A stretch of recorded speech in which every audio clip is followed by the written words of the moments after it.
I don't know if everyone watching online can tell how excited we are for this meeting, partly because this is our first convening in this executive, in this council study session room, which is part of our new city hall. So I'm going to say already, this is a dramatically better space than what we're used to. But we're still getting used to it. So welcome. I'll note for the record that our council is here with the exception of Mr. Freeman, who is traveling on city business, and he is excused. First item on our agenda is to review the agenda we have for our Monday, December 9th regular council meeting. I know we have some presentations that are probably relevant to some of the issues on that agenda, but council, any questions regarding our agenda for Monday? Mayor, if I could for just a moment, just Yes. wanted to let you and the council know that the applicant has requested item 6E be removed from this agenda for the 9th. That will just be brought back at a later time in January. So 6E would be removed at the request of the applicant. Okay. Thank you, Mr. Butler. And I should have not noted that Mr. Brady is also traveling today, and so we appreciate you. 6E, that's correct. 6E. And Mayor, we do stand ready. Staff has a presentation on item 5C dealing with the streetcar locally preferred alignment that when council is ready to receive that, Jody is Great. on Yes. standby. Okay, yeah, we're looking forward to that. Before, Mr. Summers.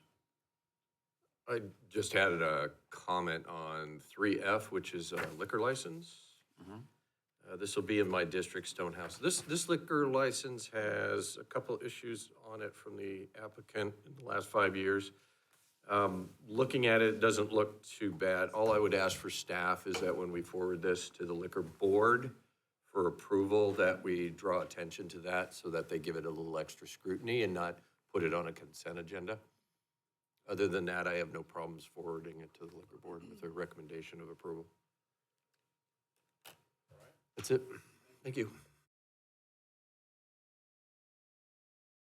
And on the transit study, any other issues with Monday's agenda? Julie? Not that it's a big deal, but 6D is not District 5. Oh, you already told, okay, I was gonna say, just for the record.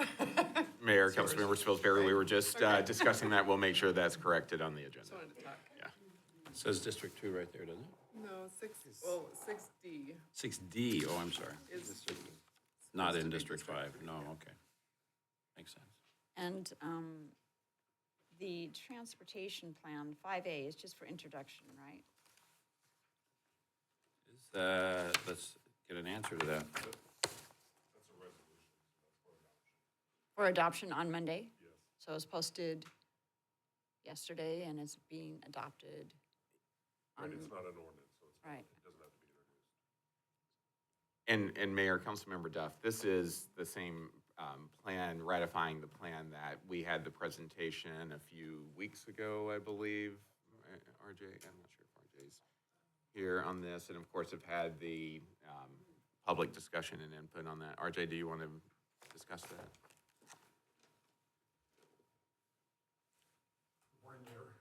Morning, Councilmember Duff, the draft plan had been presented to the Transportation Advisory Board several times. It obviously came before the Sustainability and Transportation Committee. Then we presented it at a council study session. So now this is the final plan that we're asking for your approval. The presentations I've seen before are more of an executive summary, and this is like, what, 500, I don't know, whatever pages. There's some things on there that I felt dropped off that I didn't expect, like our Mesa Moves, some of those priorities and things like that. I know it's not project-oriented, but then on the priorities within the plan, they're not recognized, like they dropped off. Eric, do you have any thoughts on that? Anyway, maybe we can meet about it. There's several areas of the concern in multimodal that I didn't think were, I'd like to more review, but maybe we can, Monday, okay. I mean, it's the pleasure of the council. If you'd like us to pull back, there's not a date that we have to adopt it by. We just felt it was ready to bring forward. If there are questions from the council, we can pull it. And try to address your concerns. Okay. It's really, we're looking for direction from you all. Yeah, well, I've been trying to follow it and the entire plan, and I knew it was in draft form, and now this is the final form, and let's just talk later today. Okay. I have some concerns about it, so. We can do that. Okay, Thank you. all right. If you have concerns, Councilmember Duff, is there any objection to pulling it from anybody? I mean, I'm sure that your concerns are probably significant enough, you're gonna need more than just a week or to, Going from draft form, I guess this is the final form, and it's been 700 pages. I've only made it halfway through since it's been posted. I does don't know. anybody have an objection? Can we? No, why don't we put a question mark next to it? And I'm going to kind of assume that maybe we are going to pull it or continue it, because I don't think we want to move forward if people are not comfortable with it. How much different is this final one compared to the draft one? So Mayor, council members, it has not changed since what we presented in October. When we came and presented in October, we presented the final draft. We did not receive any comments at that time. And, you know, as part of that presentation, we said that we'd be bringing it back at this time for final adoption. Okay. Is there any fiscal or operational issues with continuing it? No. We don't adopt it? Okay. Our priorities for the next 10 years are defined in the plan, and that's some of my concerns. No, I don't agree. I'm just asking if there are any fiscal or operational consequences for not adopting it, and it sounds like there's not, so I don't have an issue with continuing it if that's what you want to do. There's not an immediate impact by holding it back right now, so. And Mayor, Council, if you would like, we could keep this on the agenda until Monday, and then you can always make the determination in the study session on Monday. Yeah, whenever you'd that's like what to. I'd like to do. Okay. I just Yeah, I need don't more think time. I don't think anyone has a problem with that, Jen, so Okay, why don't you all right. look at it? All right, thank you. Thank you. Anything else on Monday's agenda other than the transit study that we need some staff help on? Mr. Summers, 5C? 5C. Yeah, the streetcar. Yes, Can we get a we're little going to get a information? presentation on that. All right, great. Are we ready to go to that, or is there anything else? But before you start, Jody, let's, because I know we're going to do this. Right. Council, any other questions on Monday's agenda? Okay, thank you. Jody, welcome. Good morning, Mayor and Council. Welcome to the new meeting place. I'm Jody Sorrell. I'm the Transit Services Director for the city. And with me to my left is Trevor Collin. He's the Chief Capital Development Officer for Valley Metro. Sure. Is there a presentation on this, on ours? Is anyone, where can we find it? It's not under the 5C. I know it's in front of us, but I like to be able to go back and forth between screens and zoom in on things, so. What? Well, I mean, none of us have it. Where, did you find it, Jen? It's not under 5C. Is it on our? No, I had looked over the one item, the attachment, Well, alternative none of report, us have which, it. yeah. Okay. I can't zoom in on your paper. I know. But this is. Okay, so we'll watch it on our Yeah. screens. I don't know why it's not included. All right, thank you, Jody. Yep. Okay, so I want to just start this morning by talking about what the item that's on the agenda on Monday is not. The item does not commit Mesa to construct a streetcar extension, and the item does not allocate any additional local funds for a streetcar project. What the item does do is it gives the project team a foundation with which to go back and do some additional work to access the federal grant we got earlier this year, the $16 million. It gives us that foundation to be able to go spend that money and do the additional work that we need to do to come back and give you the data. And it also gives the community some certainty on what we're looking at. It defines for the community what what the actual corridor is we're looking at it, rather than wondering if we're looking at this corridor and could we extend it, further down Rio to Alma School, which that's not what we want to do. It defines it as what we're looking at. Why are we looking at these corridors and a streetcar project? MEG socioeconomic data shows the population in the study area growing by 55% in the next 20 years, 25 years. Employment in that area is projected to grow by 45% in the next 25 years. The census data shows that 0 to 1 car households within the study area is about 58%. And I want to correct, when we came and presented in June, we gave that number as 78%. During that presentation, Councilmember Goforth asked for some clarification. It was during that clarification we realized an error in the calculation. So it's 58%.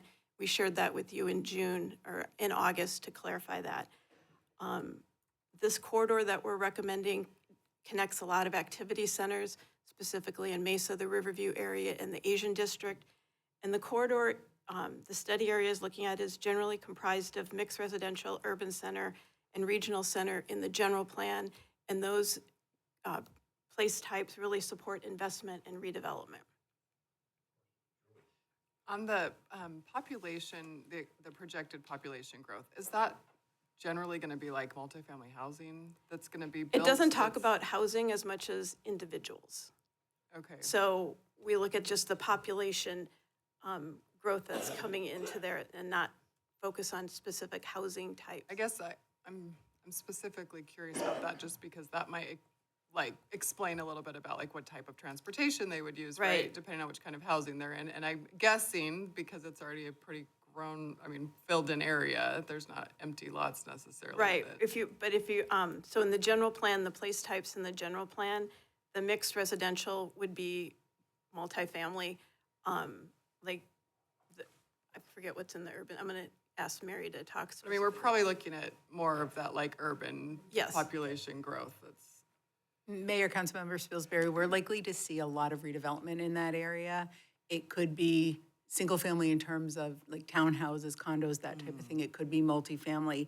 It's unlikely we're going to see a lot of tract housing in that area just because there's not a lot of vacant land that, is undeveloped at this point. But it could be both ownership and it could be for rent. So. And where do we get those numbers from? The population growth? Yeah. That comes from MEG, puts together, MEG does the socioeconomic data, and that's what we use for regional studies such as this, for projecting population, for looking at the population. And so then you just take the borders of the area we're looking at or something? The study area, typically these study areas are, we have the corridor, and the study area is a half a mile either side of that corridor. Okay. So none of the population or employment projections come from the study? We did not produce all these from numbers. MEG. They come from MEG, and the MEG socioeconomic data numbers is numbers the city uses for things, cities across the region use, other entities use. They're the standard numbers that are used in the region. Jody, I'm sorry, before you go forward, I don't want to, no pun intended, derail this conversation.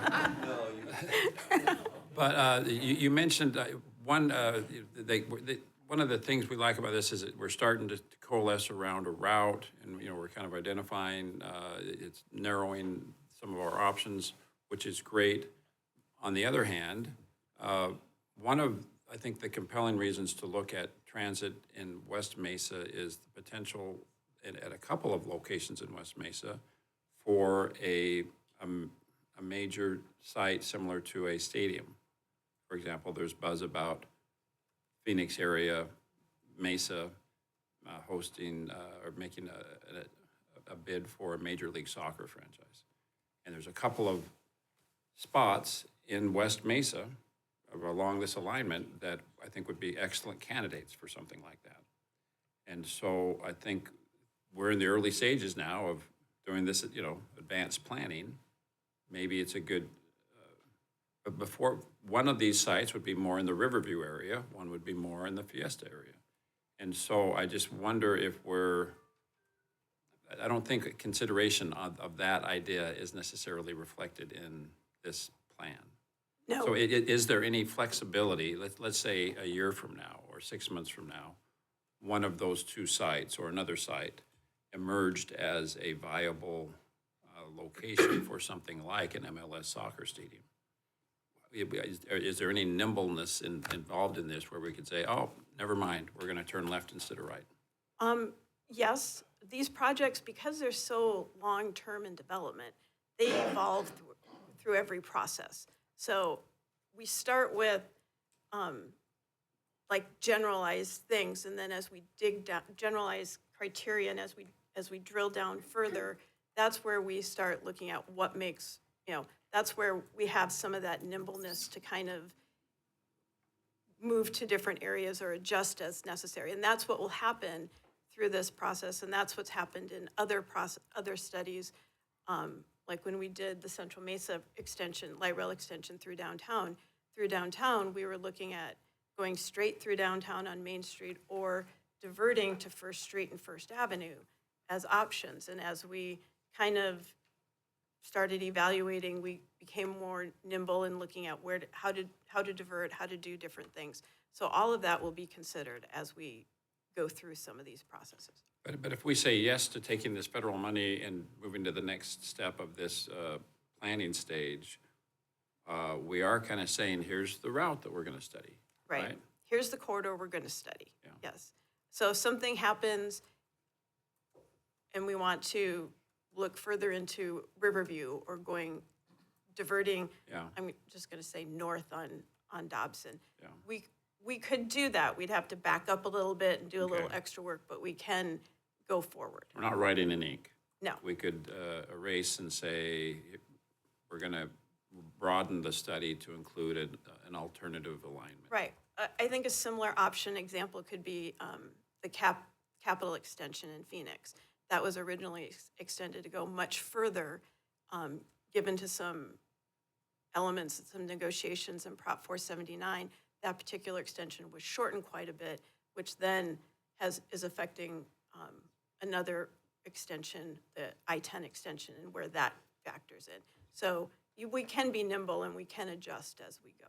All right, thank you. So this is, the red line on the screen is the corridor we're recommending as the locally preferred alternative for Mesa. And it would start from the current end of the line in Tempe at Marina Heights, or as I always say, behind the football stadium, because that's a better descriptor for myself. Going east on Rio Salado to Dobson, and then south on Dobson to Main Street. That would be the corridor. And like we discussed, if we decide we want to, during this, a development comes up and it would be more beneficial to make a turn in another direction, we do have that flexibility. As we've discussed, these processes are long and take several years. So these are the general 5 steps that a project like this goes through. We're still very, very early in this process at the locally preferred alternative stage. So if the LPA is adopted, we would go into the preliminary engineering, which will take it to like 30% and help us better define some of that and start the environmental process for this project. Here's some of the actions that would take place moving forward. We would come up with a recommendation for the street configuration, station locations, and come back to council with that. We would use the $16 million RAISE grant to identify right-of-way needs, initiate the environmental assessment, identify construction impacts, do ridership projections, and further define the project costs. So when we're coming back to council, you have a really good idea what that project cost would be. Just some background to kind of how we got here. Going back to 2017, we had 3 kind of studies overlapping in Mesa. The green area is the Fiesta District alternatives analysis we did. The brown area is the Tempe streetcar, and you can see their study areas overlapped quite a bit. And then at the bottom of the screen in the purple is a study Chandler did on looking at alternatives analysis for high-capacity transit going down Arizona Avenue. The 2 projects that were done in Mesa, the Fiesta District alternatives analysis began in 2017. The results were presented to council in 2020. That was a collaboration between Valley Metro and MAG, and we assessed 11 corridors operating pretty much between downtown Mesa and the Fiesta District on options for high-capacity transit, and narrowed it down to three corridors that could work. The Tempe Mesa feasibility study was a 2-year study. Again, those results were shared with council in 2020. That study also included the city of Tempe. We assessed 13 potential streetcar corridors, a total of 24 different street segments in there. And both studies went through a similar process where we did the initial screening, and it's really a tier 1 and tier 2 evaluation. So tier 1 evaluation is very high level, quantitative, looking at what's the land use, what are the redevelopment impacts, what are the activity centers, to kind of weed out any fatal flaws in some of these corridors. Then we get into a tier 2 where all the corridors that move forward into a tier 2, everything resets to 0, so you're not building on any analysis. And that gets a little bit more in-depth. What are the ridership analysis? What's operational efficiencies? What's the projected population growth? Things like that. And that's where we end up with our recommended corridors. The Fiesta District analysis came out with a recommended corridor of from Rio Salado south on Dobson to Southern to Country Club, and then Country Club north to Main Street. And the purple dots you see on there are possible streetcar options. And I'm talking streetcar, and I should back up. This corridor recommended a high capacity as a high capacity corridor, realizing that future studies and stuff would happen. We left it as a high capacity corridor, giving the city flexibility to do additional work on what that mode, whether it's light rail, streetcar, or what that would look like. So the first red line you showed us ended at Main Street. Ended at Main Street, yes. So now you're saying beyond that, all we're saying is high-capacity transit, we're not designating a... We're not designating anything beyond that. So the LPA that we're recommending is you're gonna see as a combination between a segment of the Fiesta District alternatives analysis, which is the segment from Rio to Dobson, or Rio to Main on Dobson, and then the feasibility study, which is the Rio from Tempe, on Rio from Tempe to Dobson. So we kind of combined the best out of both studies to get this corridor. And then the recommendations from the streetcar study with Tempe, these are the five options ranked in order that rose to the top through both tier 2 analysis on this. Since 2017 in the West Mesa area, we've done 63 outreach kind of event activities where streetcar has been part of that. And those included the Fiesta District alternatives analysis, the Tempe, the streetcar feasibility study, the transit master plan, the Mesa Connected TOD study, and our current Rio East Dobson streetcar study. So this kind of breaks it out in different ways that we have communicated this out into the West Mesa area, that streetcar has been a possibility. From the 2 plans, activities that we've taken, so from the 2 plans that we did, recommendations to improve our standings and improve just the viability of the corridors kind of rose to the surface. And so these are the recommendations, and we've implemented a number of these. We've extended Route 48 on Rio Salado from Tempe Marketplace to Riverview. We've enhanced service on Route 30 and Route 45 to enhance connectivity transfers for those routes. We implemented a circulator, the Fiesta Buzz, in that area. We've integrated the corridor into the general plan for transit supportive uses. We're doing the TOD study to increase land use opportunities and planning for those areas. So we've been taking proactive steps along this corridor for a while. So with that, I just want to, this is the action for the item is to recommend to approve the recommended locally preferred alternative, which is Rio Salado east to Dobson and Dobson south to Main Street. That's on the agenda for Monday. So with that, if council has questions. Thank you. Mr. Redio. Jody, when you talk about high capacity, what does that mean as far as just reminding folks these studies and what West Mesa looks like, and having the opportunity to have something like this as far as, population we talked about, but what are the things that make this even more unique, this area unique? Because we talked in the past, like, this is not, I don't think it's for all of Mesa, right? But this area particularly, based on the studies and the demographics, the opportunities that we have as we study on the transit-oriented development piece around economic development that can happen. What are some other indicators this area is ripe for this type of opportunity to have a streetcar or? Yeah, and if I may, thank you. Mayor and council, thank you, Councilmember Heredia. I'll start in the Mesa portion. So Main Street and Dobson, the Asian District, I won't waste your time and tell you what the excitement around the Asian District and the economic driver that is, but this would bring a streetcar right to the front door of the Asian District. You move up to Rio Salado and Dobson, you have the Riverview area, and next door to Riverview, you have a spring training facility and world-class park facility.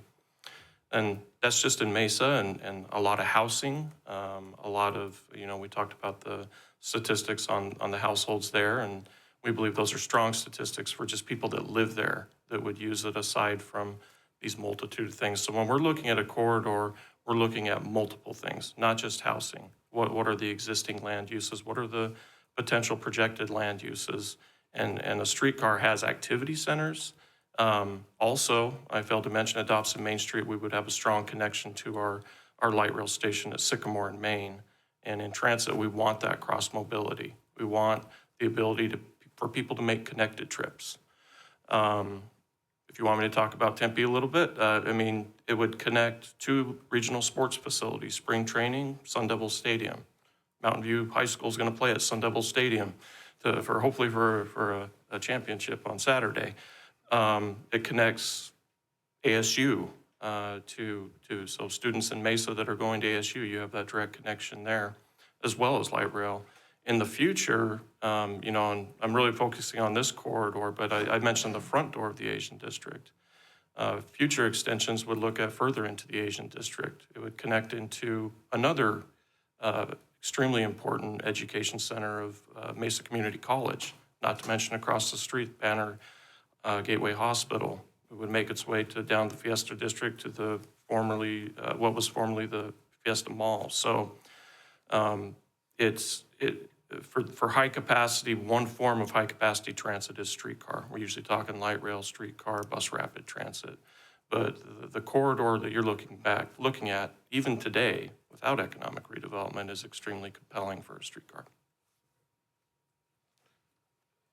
Mr. Summers. I have concerns. We were just in Tampa not that long ago, and they had a little streetcar. And we had the opportunity to ride it. It hit a lot of key tourist areas, things that we would want to do, key areas, but it really wasn't a local bus route or anything of that nature. It's not the New York subway where people from outside the city are coming in to go to work. I see this more along the lines of that than light rail or a subway system or even a bus system. In Tempe, it connects some pretty neat features. It goes to the ASU students, it goes along the lake, it's connected to Mill Avenue.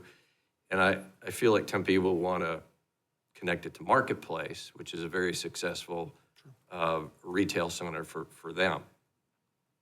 The problem I see and the concern I have thinking about how this connects to Mesa, first of all,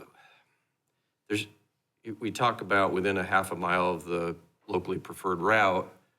I'm not seeing a whole lot of opportunities for redevelopment. Most of this route up and down Dobson Road is already single-family residential with some multifamily mixed in. You're not going to knock over homes and build something else in order to increase density. The area that does have some redevelopment over by the old Tri-City Mall, which is now completely raised, already has Main Street, already has the rail, right? So the opportunity for redevelopment off of rail already exists at that location. But there's something else too that concerns me a bit, and it's like, and we tend to think of this as trying to draw people into our community using a different mode of transportation that they'll get on that, ride in and do things here. I think that door swings both ways. And my concern is, you know, it stops in front of Sloan Park. It kind of cuts a very narrow corner of the mall in Mesa, but people are going the other direction. And we heard this in the retail study that we did. And looking at various districts, that there's no discernible increase in revenue, sales tax revenue from folks shopping in this portion of Mesa when spring training's happening. So what are they doing? They're going to the other side of the freeway. And in my mind, looking at what's along here, yeah, they have the Asian district. We might be able to draw some people down there. But more than likely, what's going to happen is they're going to be staying in hotels in Tempe. They're going to be taking the rail over to the ball games, getting back on the rail, going back into Tempe. And Tempe, I wouldn't be surprised if they look at a route that runs it right through the mall so you can get off and go to the restaurants and stuff there. And when you look at our side, Riverview Mall, it just barely cuts a corner here at Real Salado Parkway in Dobson. That's not really a walkable solution that's going to draw more people in. As you mentioned, you already have quite a few, you have buses and the routes and all, what's the little circulator, the Buzz? The Buzz. That goes through. How's the ridership on that in this area? I heard it was pretty good. It is good. Yeah. That Buzz has added about 11,000 trips a month into the corridor.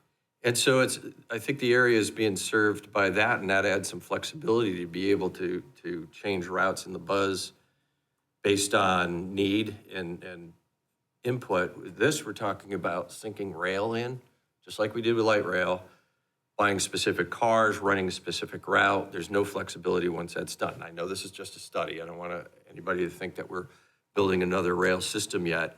We're just looking at how this would tie in. I just have concerns that this is a really expensive way to access this area, and most people aren't going to access this area, spring training, by rail. We're still going to drive, right? And when I look at some history in Tempe, just Google it, the streetcar expansion talks about how the ASU students are using it, but also there's a lot of information in here about how much those costs were higher than what was anticipated. So what was Tempe's cost, one, for constructing this, and two, I'm seeing operational costs are anticipated to be, just reading this, as much as 30% higher than originally anticipated. Yeah, the capital cost for the 3-mile Tempe streetcar project was $192 million. And I'm sorry, I'm not going to have specific operational numbers, but Valley Metro and rail projects aren't immune to inflation. I'm sure I'm not the first person who sat at this dais and talked about inflation specifically in the last 5 years. We actually lucked out on that project. It was priced before the pandemic and built actually and finished during the pandemic. So I would caution against taking those numbers and applying them to future corridors. That's why I say that. And that goes through operationally too. So we've had to take great steps to make sure that our rates for our operators are competitive. we've had to raise those rates. That results in higher operating costs. Security, we've had to raise those rates to be competitive. If I'm paying a security guard to sit in an office building the same that I would pay someone to be on a light rail vehicle and deal with some of the things that they might have to, those rates have gone up, so. Yeah. So, and are those security officers on buses? No, we don't have regular security on buses, but I do want to mention that we're grateful for the partnership with City of Mesa Police Department on Operation Blue Ride, where we do have a program to put in coordination with our security, Mesa police officers on both bus and rail, not all the time, but we do have visits. But no, the bus system does not have regular security. Let me ask you a specific question. So if you go back to page 2, so this is a federal grant? We have a federal grant. We received a federal grant in June, $16 million, to do preliminary engineering and the environmental work. So yes, if the LPA is approved, we would use that grant to go back and do that work. So we could come back and address a lot of the issues you've just raised with some more detailed information so council can make a well-informed decision on whether to build or not build the project. Okay, and so we already have the monies? We already have the in our monies, yes. general fund to spend? Yeah, well, it's not in our account, it's in MEG, and Valley Metro will spend the Oh, money. thank you for the clarification. So I'm glad it comes out of your budget. It makes it a little easier to explain. Yeah. So is there any general fund expenditures we're anticipating to spend on this?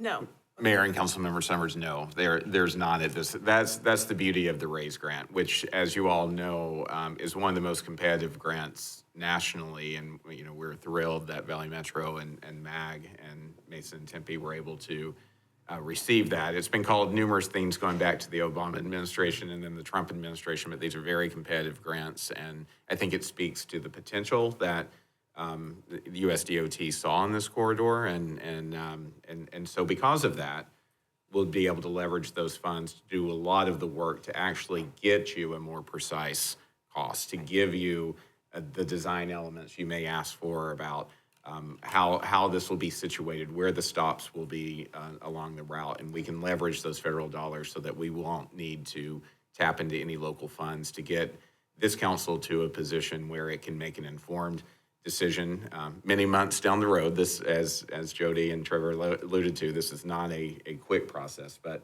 in the years to come, we'll be able to come back with far more detailed analysis and better cost estimates for the council to consider. Okay, so just for my own clarification, it's a federal grant through MAG?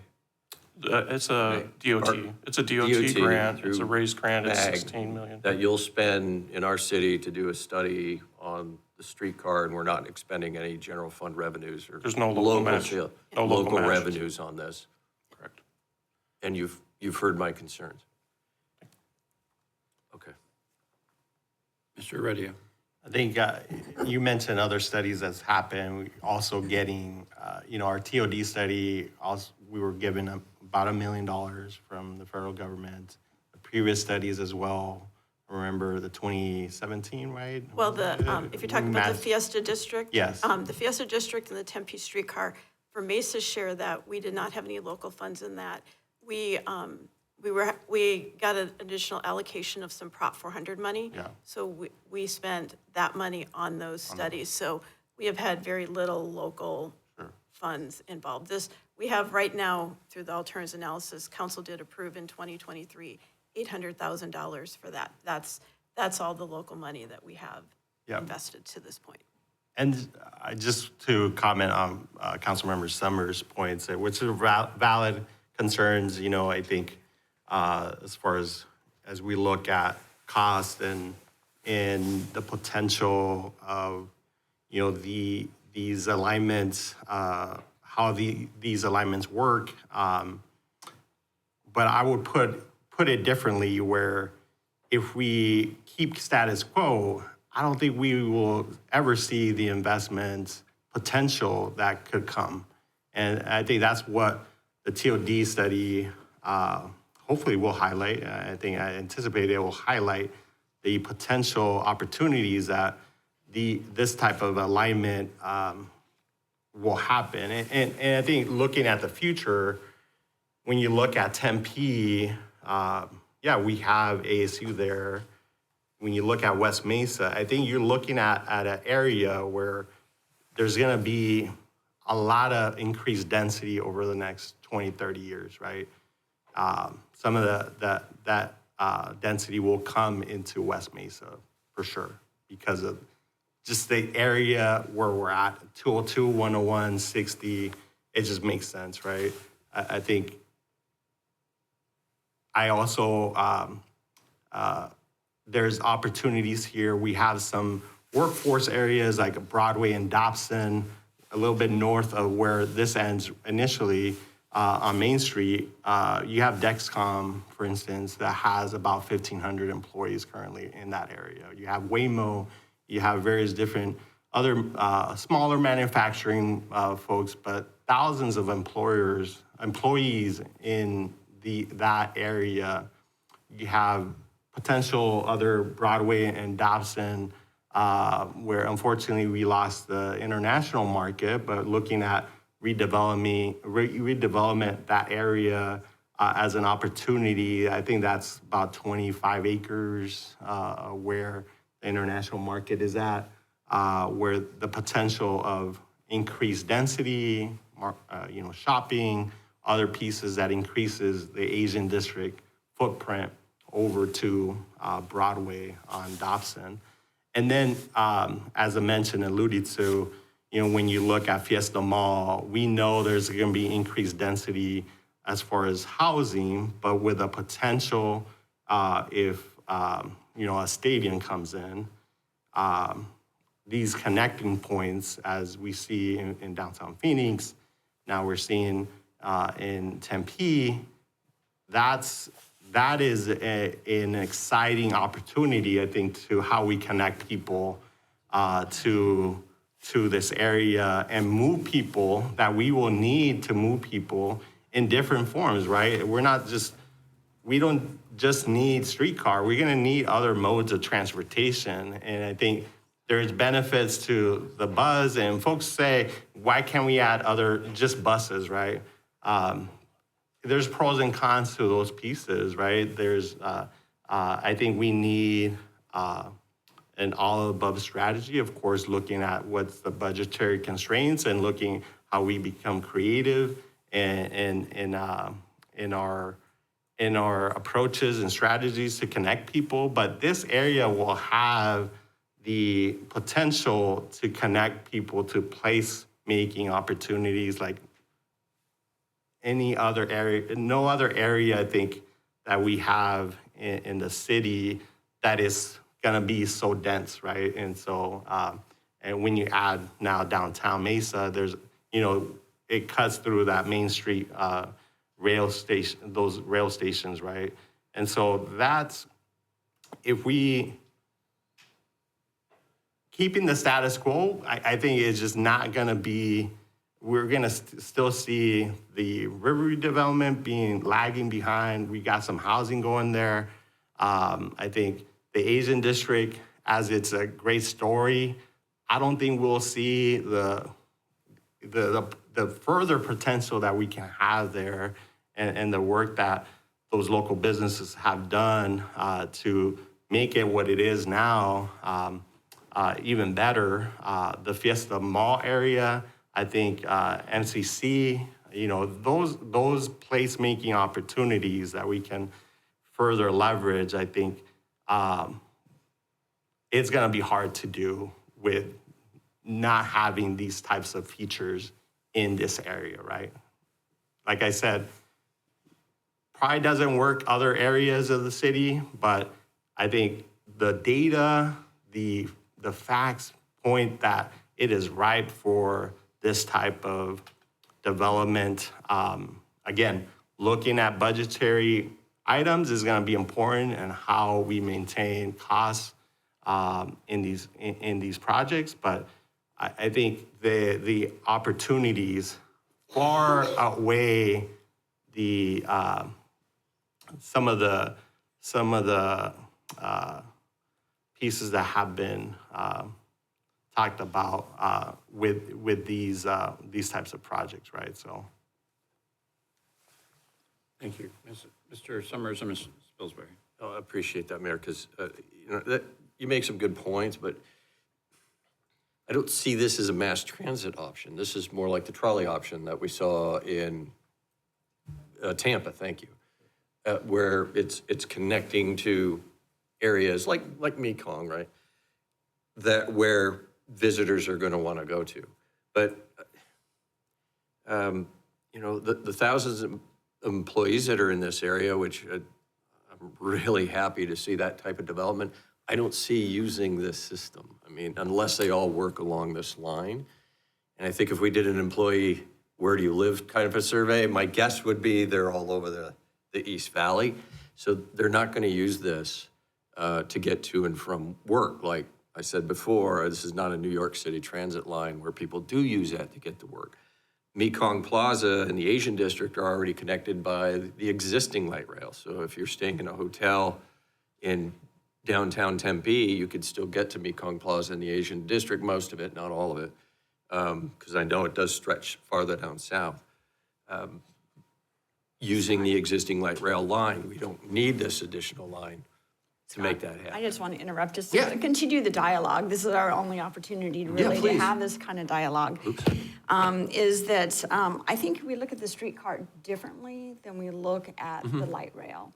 Light rail we see as a regional project that will move people from one end to the other, taking you from another city or another part of the city into this. A streetcar is more localized, like you said. And so it is the purpose, the real value is the people within this area, or if they're visiting maybe a stadium, there is a visitor thing, but the real value is the density that was projected to grow and will grow if we have the streetcar, and moving the people. If I'm at the Fiesta District, I want to go to the Asian District. I've all these the Asian District wants a lot more housing to support not only customers, but they want employees. Employers are saying, we want to live a lot closer and stuff. So it's getting from place to place more on the local. So we don't, yes, maybe we'll bring some people in from Tempe, I don't know. But the purpose is kind of a local transit. That's where the real value is. And this doesn't it doesn't have a dedicated lane. It doesn't have a rail system. It's sharing a lane just like anything else. So when you think about moving those number of people getting into their car, they're living in maybe a Fiesta and they want to go to the Asian District.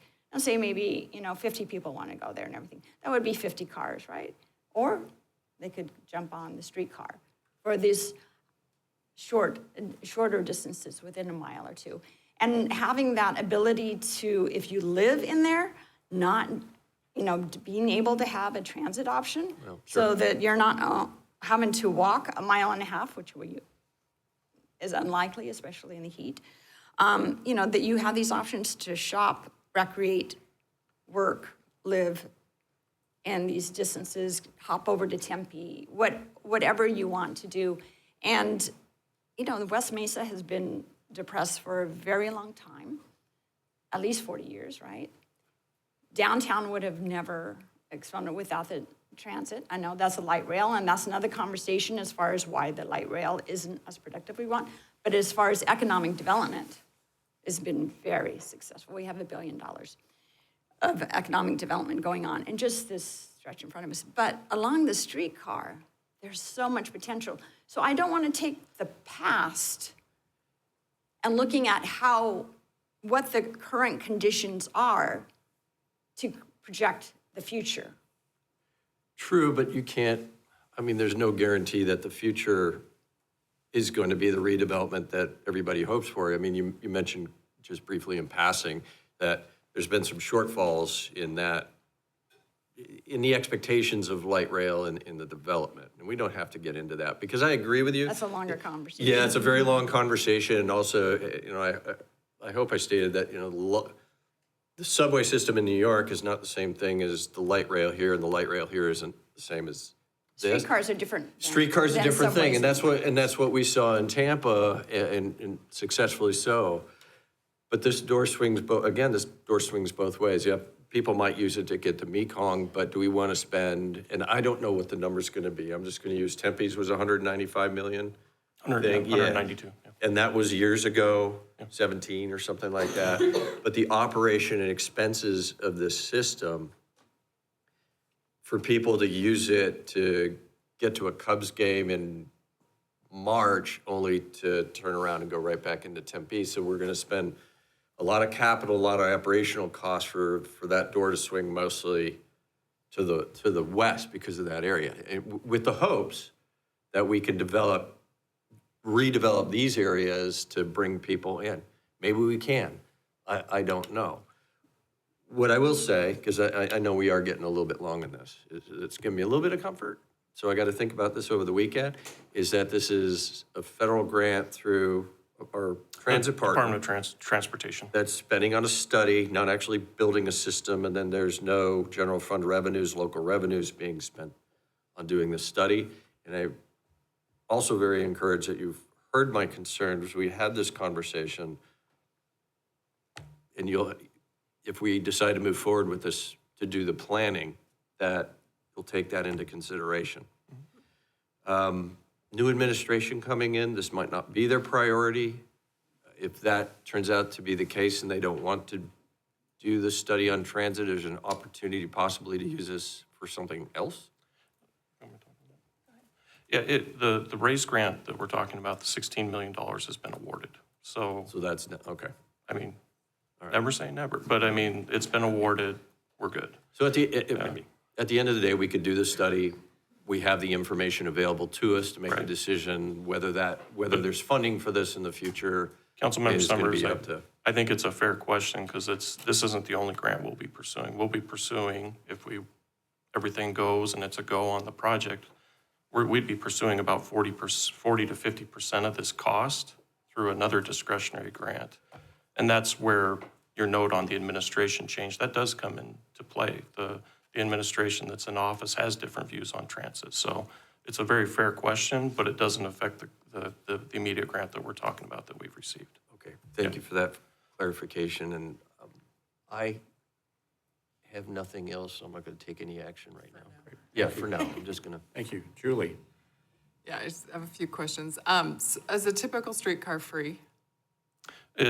Currently, you mean in general? No. Yeah. Currently, the streetcar in Tempe does operate free, but we will be instituting a fare this coming summer.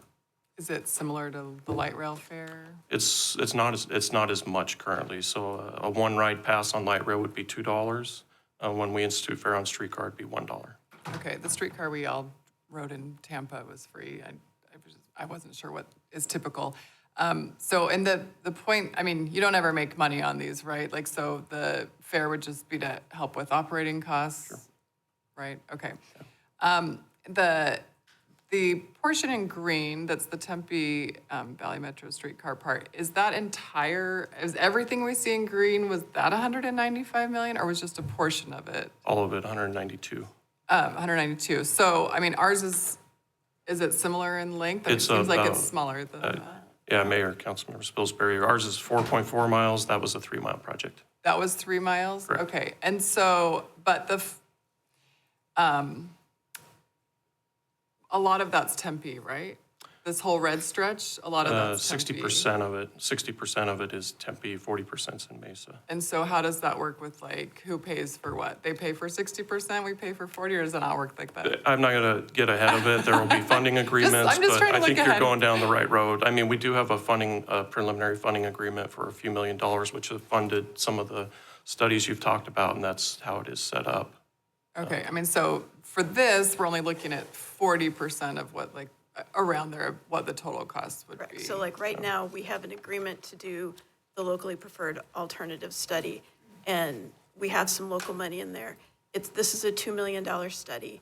We're funding 40% of it, Tempe's funding 60% of it. Gotcha. And moving forward, being built, because that's divided by the number of miles in your city.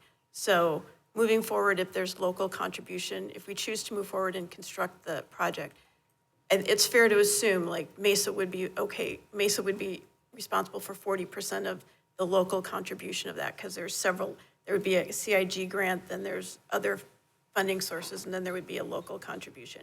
We would be 40% of that local contribution, and Tempe would be 60% of that.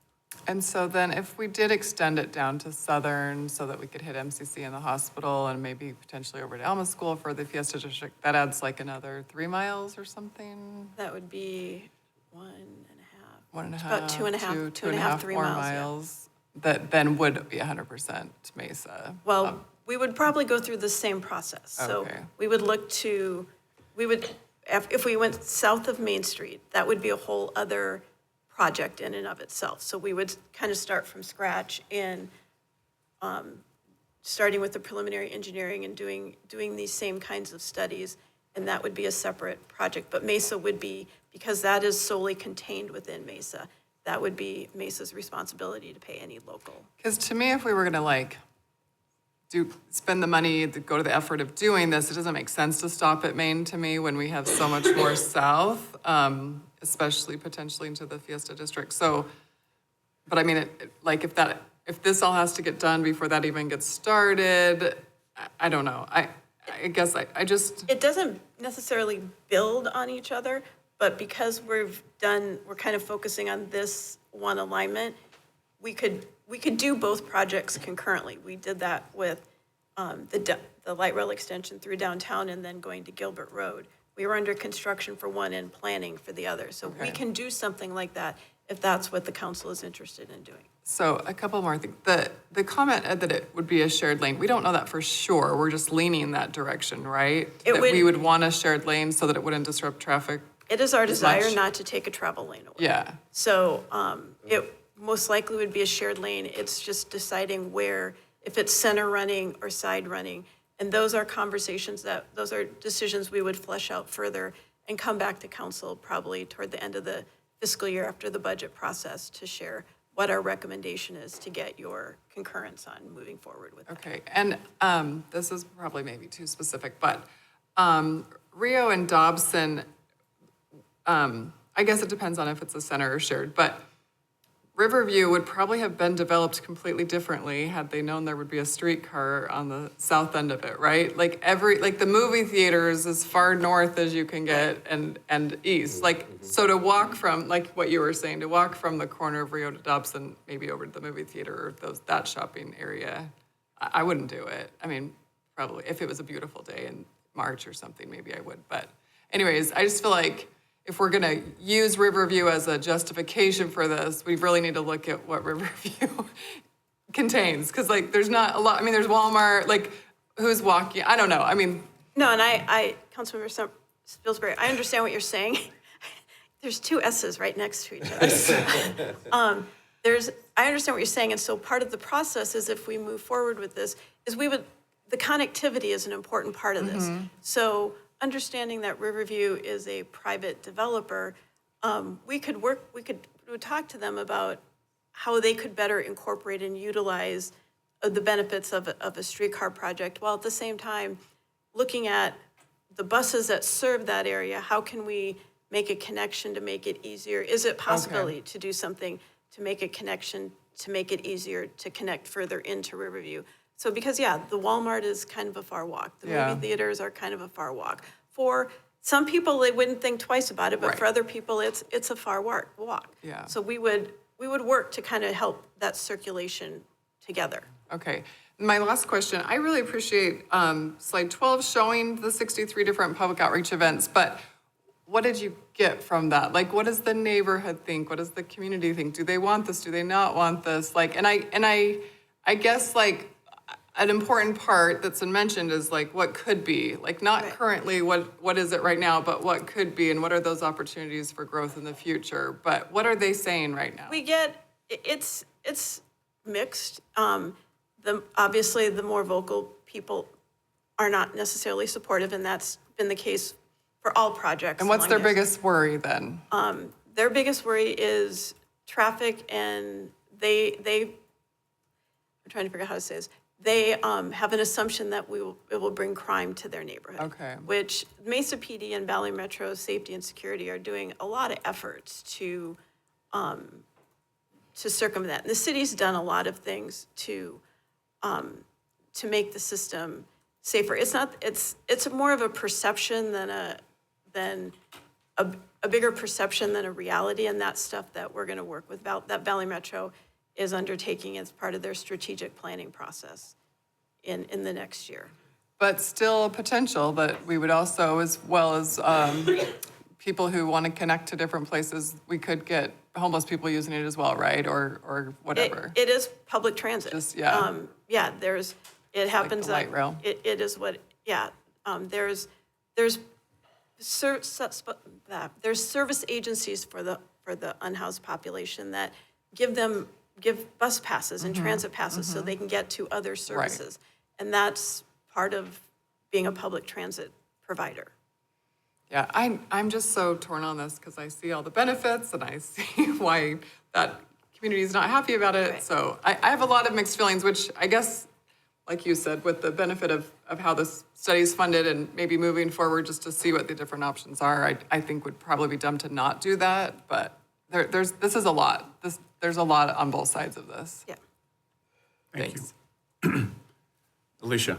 I think this is always a very passionate discussion when you talk about transit. There's people that make really great arguments against, and there's great arguments for. So we're just in the middle of that, right? You know, you talk about it being subsidized, it never pays for itself. Well, the interstate and the highway is subsidized as well. So I think I obviously have concerns on cost and ridership, as well as emerging technologies. Is this an outdated mode? What does the future look like?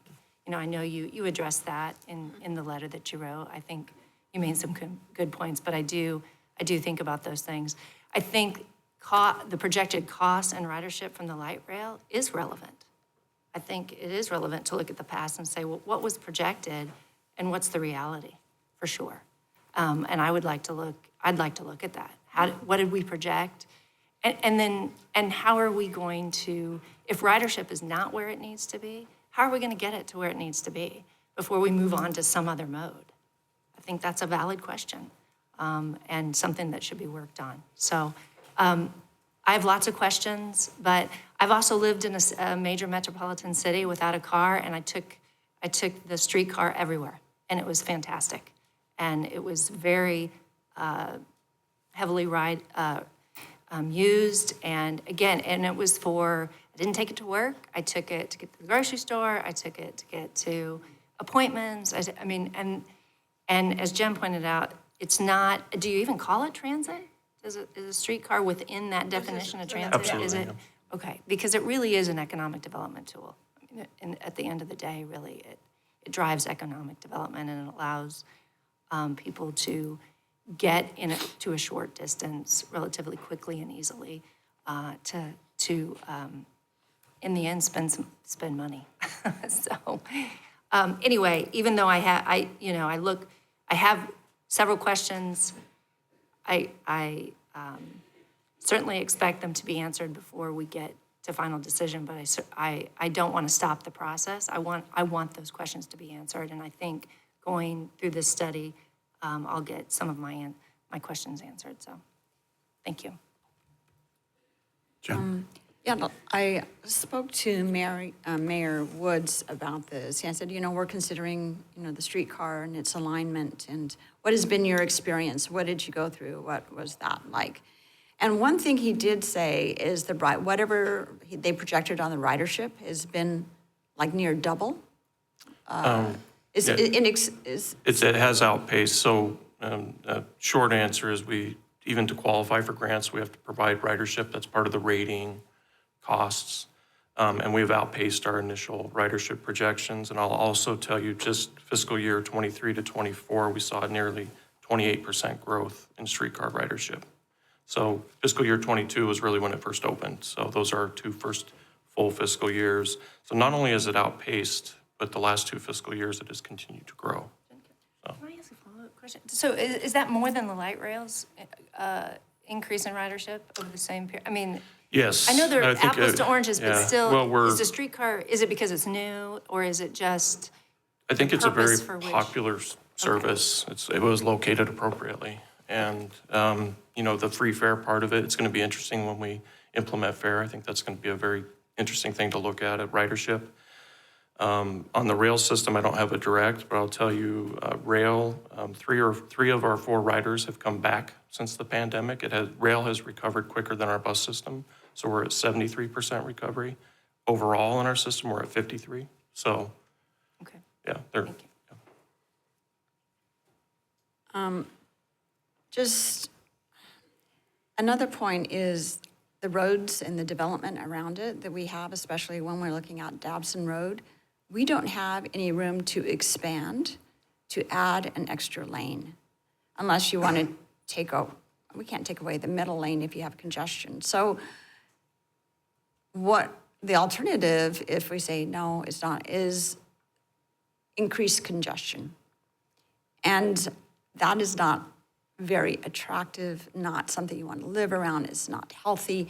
There's cost involved with that and public safety and the maintenance and stuff like that. So to say that the streetcar has cost, but subsidized roads with extra public safety and maintenance and all these things don't, I think if we want to be a contemporary city of tomorrow, and this is what we're planning for, because this, if this goes well, you know, it's going to be, it takes 10 years to plan anything and at least 10 years to get it. And then the next phase would be, you know, I don't know if I'm going to be alive before I see the next phase. So I think we have to really, yeah, the mayor. We'll be in a wheelchair. I might be. We're the same age, so we'll be in wheelchairs. I'll be pushing your wheelchair. I'm going to say to you. I'm glad to be of service. But I think we really have to think ahead, and some of the pullbacks of transit when you just begin, and we see this in light rail, is not having, like you said, the cross mobility, that you only have one line doing one thing and going one direction and not. But when we start adding in these other elements, and then you have a robust transit system that people can depend on, and not just only for this instance and not for that one, then you'll be able to have this 58% of the people with 0 to 1 car have some options. As in, it's much more being able to not have a car, or at least drop 1 car in your household, or if you can't afford the car, or if the car breaks down and we're struggling with affordable housing, this is the way to do it, to have transit that can.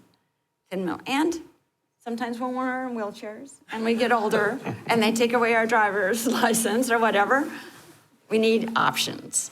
For young people who are under house arrest and can't leave until someone will take them somewhere, it'd be nice that they could get on and just go, you know, here and there. So there's a large population that needs alternatives. So as people say, I don't need an alternative.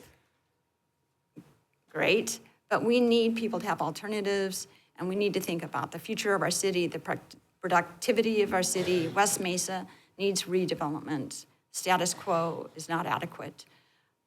It just seems a smart move for the future. I do like this alignment. I know it's been under study after study after study. I've attended a lot of these meetings, and I like it. I think it will do a lot to remedy some of the weaknesses we have in our economic development along the stretch, as well as allow us to provide more economic development and more amenity to the people along those lines. I think it'll be a gem and be a strength of this area, is to have the transit where other areas don't. So I think the future is golden if we can have some transit options within our city, and the current status quo is not adequate because it's not a connected system. Thanks. Thank you. Mr. Heredia. 3 final points. Again, very passionate on this. I've been serving on Valley Metro over 6 years now, almost my entire career here as a council member, and you know, I've seen the development of rail. You know, looking at Phoenix and what Tempe is doing, and what Councilmember Dove mentioned. We're only as good as where it takes it, right? We're when you look at systems across the country, we're in the baby stages. You know, maybe more of a walking stages now of transit, right, here in the valley. And it's these types of opportunities where you look at how you can expand to places that people want to go to. Because that, part of what Councilmember Duff has mentioned is, like, in order to have a successful transit system like this, you need to have, you need to take people where they want to go to, right? And we got to do a better job in making folks understand that we have options here to come to Mesa, so that's on us. But we have to have those opportunities to bring people to those places, like the Asian District, to Riverview, to MCC, Fiesta, in the future, right? So that's one point. On this, I think this, if we go with streetcar in the future, we need these types of studies to continue, because this work,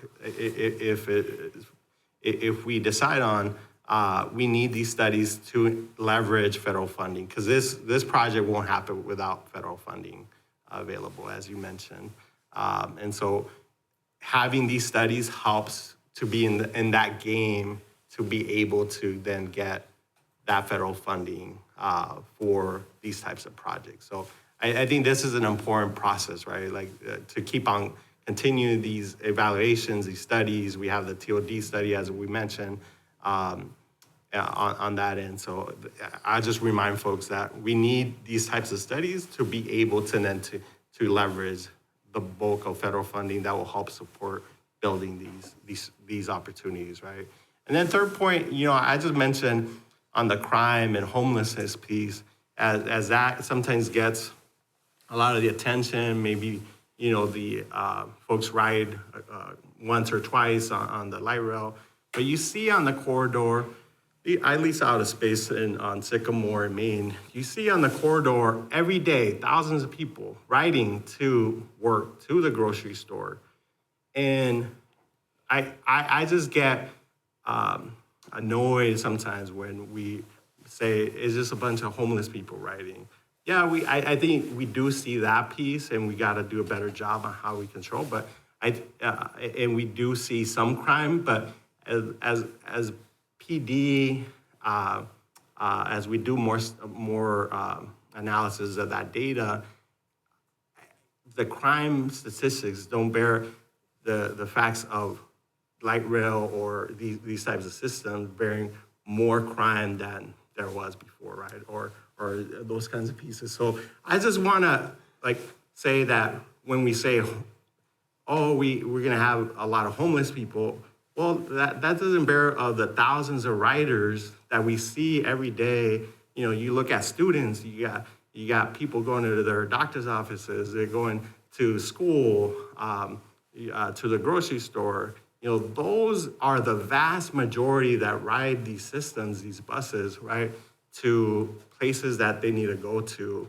And yes, again, we need to control the homeless part and the crime piece, but the facts are not justify the level of reaction. I think that the perception of that you're going to bring crime and more homeless, I do really want to take note of that, because the vast majority of riders are people that are using the system to go to places that they need to go to, right? So I just want to point that out as what we've seen, and I serving on Valley Metro, having firsthand look at these statistics, that's, again, it's a minor issue. It's a minor problem that we need to keep on addressing. And I think we're doing a good job here in Mesa. We can always do better. But again, the vast majority of riders, we're talking about thousands. I don't know how many people ride the updated numbers on light rail. Maybe Jody, you can mention, but it's thousands of people on a daily basis that use this system to go to places that they need to go to, that are not committing crimes, are not homeless. These are working class people. These are people that go into the games or whatever event that's happening. That's what this system is about, right? So I just want to make that comment. It's fun to see Frankie get worked up over something. We don't get to see that part of you very much. you. Do we have anyone here from PD that can address this? I don't see anyone. I would also be curious, not that I don't trust like what you're learning in Valley Metro, but I have heard that the numbers have gone up, that we do have more arrests because of light rail year after year. So I would like to know what those numbers are, with all the efforts that Mesa PD has been doing. Is there a decrease in those because of those efforts? Like, I hear differently. And I agree with you that the vast majority of riders are not that. So, but if it has increased crime, like we should look at that and what we are doing. And if those numbers have come down because of our efforts, that would give us more, hope for a streetcar not to be an issue, because we know what to do to decrease that criminality or whatever. But I It's would. not an issue in Tempe, it's not an issue in so many cities. I don't see why we want to decline a system for a small percentage or perception of it. But I invite you on any given morning to ride along Main Street. Look at Mesa Drive in Maine. I see that almost I see people pour out of those apartments, backpacks, they're Right, to use in it. collared Right. shirts, they're going to their office jobs, probably in Phoenix. I don't know where they're going. But there are a lot of people every morning are riding, and a lot of them with their Agreed. I do think the vast grocery store majority logo, and are those there's a lot of people. Yeah. But like, that's why I just want to know what the numbers are. I mean, someone told me that it's upwards of like 1,500 to 1,600 arrests a year because of light rail. Like, is that true? I want to know. I want to know what those numbers are. So And Mayor, Councilmember Maybe we should do Spilsbury. a study. maybe we should do it. But we should have those numbers. I think we have those numbers, and so because we've been doing so many efforts as a city to decrease that, we should see if it's working and what those numbers are now. Like, we should have those numbers. So what someone can say, yes, right. Someone can say that If an area crime has doesn't go up, and crime, someone it would could be say it bad to say, hasn't, so. along the right rail, what is the crime? Oh, is X, is it increase or decrease? But in the area, is it the area or is it the light rail? Yeah.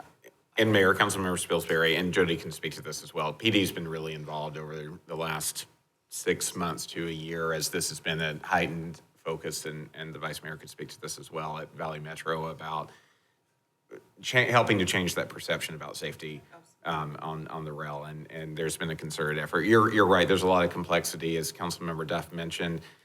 There are certain areas, certain stops that are more challenged from a crime standpoint, and you look at the half-mile area around it, you may see some reasons why those are more challenged than other areas along the line. So there is a lot of complexity that goes into those crime statistics, but we can certainly, PD's has taken a deep dive into this, and on a stop-by-stop basis, the Vice Mayor had asked for some additional work at Alma School in Maine, and so PD had really focused on that area surrounding that light rail stop, and has been focused on bringing down or focusing resources as best they can around that area as well. But we would be glad to have PD come and talk to you more about that.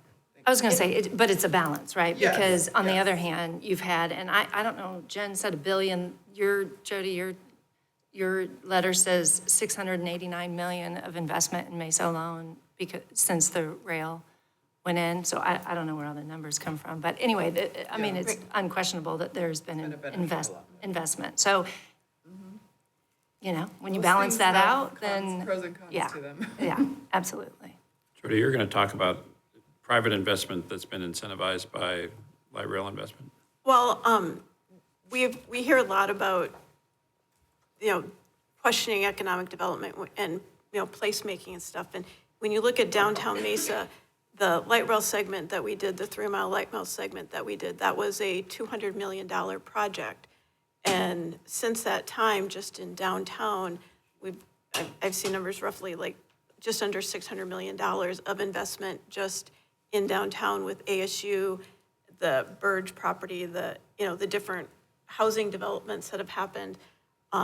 Before we were building light rail in downtown, there had not been a housing permit, construction permit pulled for downtown areas since the 70s until Encore pulled their permit to construct. So that was about a 30-year gap. So these projects do, once rail is, developers kind of know rail is in the ground and you can't move it. Like a bus you can reroute very quickly. So that challenges some development in some ways. But once, rail is going to be in the ground, we start to see some development. And we're starting to see that a lot on Main Street. If you go from just the Grove at Mesa Drive in Maine and go west and look at what's happening at Dobson and Maine with Ovio and Lotus Point, it takes a while, but it is happening, and we're seeing it grow.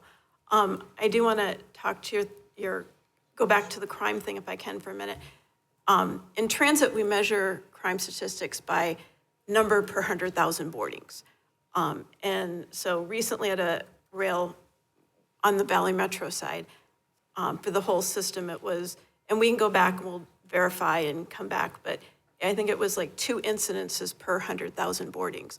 So when you consider the light rail system carries the equivalent boardings of a special event, like roughly 23,000 boardings a day, it's more of I don't want to say it doesn't exist, but it's a big perception issue, because 2 per 100,000, and if we had, I'm sure some special events in the area, you have more than two criminal activity events at a special event with 20,000 people, so. Yeah, and so, I mean, if that is the reality, like, let's make sure we do a better Right. job then of educating our communities that it's not what the perception is. It's Right. not what people think. It is a lot safer than what it seems or whatever. I mean, right, if that's true, then let's do better at getting those numbers out and proving what it is. Right. So, Well, I think, I'm sorry, Jen. No, I'm sorry. And then also to look at what was crime in this area before light rail. I was Was there living in this anybody here area to in commit a crime before 2009. light rail? And I would say with the development and activity and stuff like that, I feel much more secure walking around 24/7 around this area than I did in 2009 when it was depressed and not much economic activity. And so we can look at those statistics too. People get mad at me when I tell the story of when I was on the council back in the 1990s, and I looked out of my council window at Main Street, and it was dead.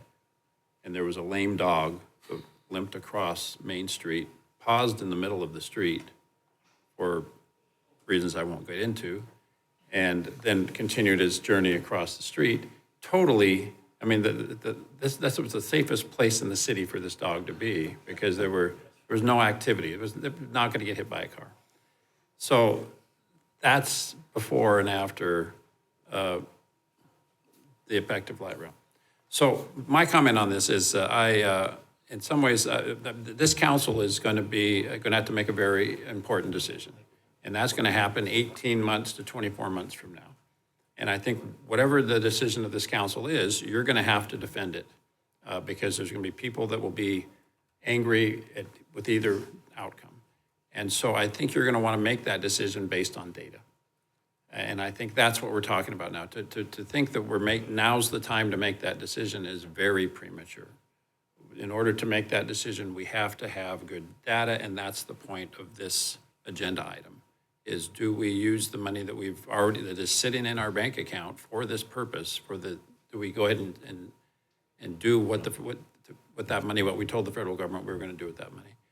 It's in Trevor's. I am a fan of the streetcar technology. Can I say that? Because I think light rail arguably is slightly overbuilt, right? And streetcar, it does seem more nimble. You don't lose a lane. The success in Tempe, I think, is a good indication that we've gotten better at figuring out what the right approach is to doing fixed rail transit in Arizona. I think we're making some assumptions here that are probably not correct, or that could be better informed with more data. Once this thing gets out to Southern, I mean, Banner Desert Hospital is the biggest hospital in the state of Arizona. Every time I go there, I park a long ways away from getting to the front door. And it's not just doctors and nurses that go to work there every day, it's food service people and housekeeping people and people that absolutely, I'm sure, would benefit from having transit. The same is true across the street of Mesa Community College. The parking lot is full. Young people today are less in love with cars than they were, in my generation. And then when we talk about all the aspirational goals we have for the Fiesta Mall District, absolutely, that would be complemented, and particularly if the idea of a stadium incorporated into that is part of the equation. So I think there's some really compelling reasons to do a deep dive into this question, and that's what's on the agenda for Monday. It's not, up or down on streetcar. It's, do we want to ignore the facts when we make that decision of up and down? Or do we want to cultivate those facts so we can make a better informed decision? I want to just say thank you so much to Mr. Summers and the folks who were on this council 15 years ago when they made the decision to take light rail from Sycamore to downtown. Look out this window and you're seeing the results of that decision. It's a monument. It will go down as one of the big decisions that the Mesa City Council ever made. And this might be that moment again. And it might be that moment in 18 months from now. But in order for us to make a good decision, for you guys to make that good decision, a little bit more data would be helpful. I'm compelled with, I think it's interesting to think about what the impact on Riverview would be if maybe there is a major announcement for something going, like a MLS stadium going out there. I'd love to consider making a little detour. And, but again, I don't know what the likelihood of that is. But again, there's a couple of different routes this could go. I don't think we're married to anything at this point. And we have to, over the next 12 to 18 months, a lot can happen. So I'm looking forward to supporting this. All right, thank you. That was a great discussion. Thank you very much for bringing that before us. All right, council, before anything else we'd like to talk about on Monday's agenda?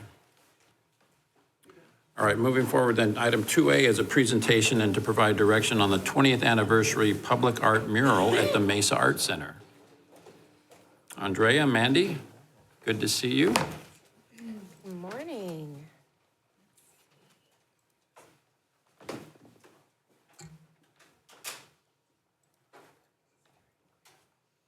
All right, good morning, Mayor and Council. We are happy to be back again this morning to discuss with you the 20th anniversary mural at the Mesa Art Center. So Andrea Alico with the City Manager's Office. Mandy Tripoli, Executive Director of Mesa Art Center. Mayor, Council, we are thrilled to be with you again today to talk about our 20th anniversary mural. So the mission of the Mesa Art Center is to create experiences in Mesa for everyone. In this picture, you're going to see the one and only mural on the Mesa Art Center campus, Desert Rose. So this is an aerosol enamel on concrete that was created by world-renowned street artist Miles McGregor, or El Mac, a now LA-based artist who grew up in Arizona. The top portion has graffiti by Mesa resident and artist Mondo Rascon, and the image is of one of El Mac's best friend's wife. So this is a 35-foot tall mural that was created in celebration of our 10th anniversary and was in conjunction with an exhibition at Mesa Contemporary Arts Museum of El Mac's work titled Aerosol Exalted. Our goals remain the same as we've been in front of you before. We would like to create a welcoming entry point to the Mesa Arts Center from our center campus that celebrates our 20th anniversary in the current campus of the Mesa Arts Center, and to continue to respond to the public's interest around public art and its power to placemake for Mesa. A reminder of the location of this mural, these two adjacent walls that are facing Center Street that were ultimately chosen based on the opportunity for them to have duality and speak to one another. In August, Council, you gave us direction to move forward with a contract with Shepard Fairey so that we could pursue mural artwork concepts for our location. we have given the direction to Shepherd Ferry's team to respond to the City of Mesa's Climate Action Plan in those mural concept drawings. Here you can see an example of Shepherd Ferry's large-scale murals in community. This is an example from Costa Mesa, California.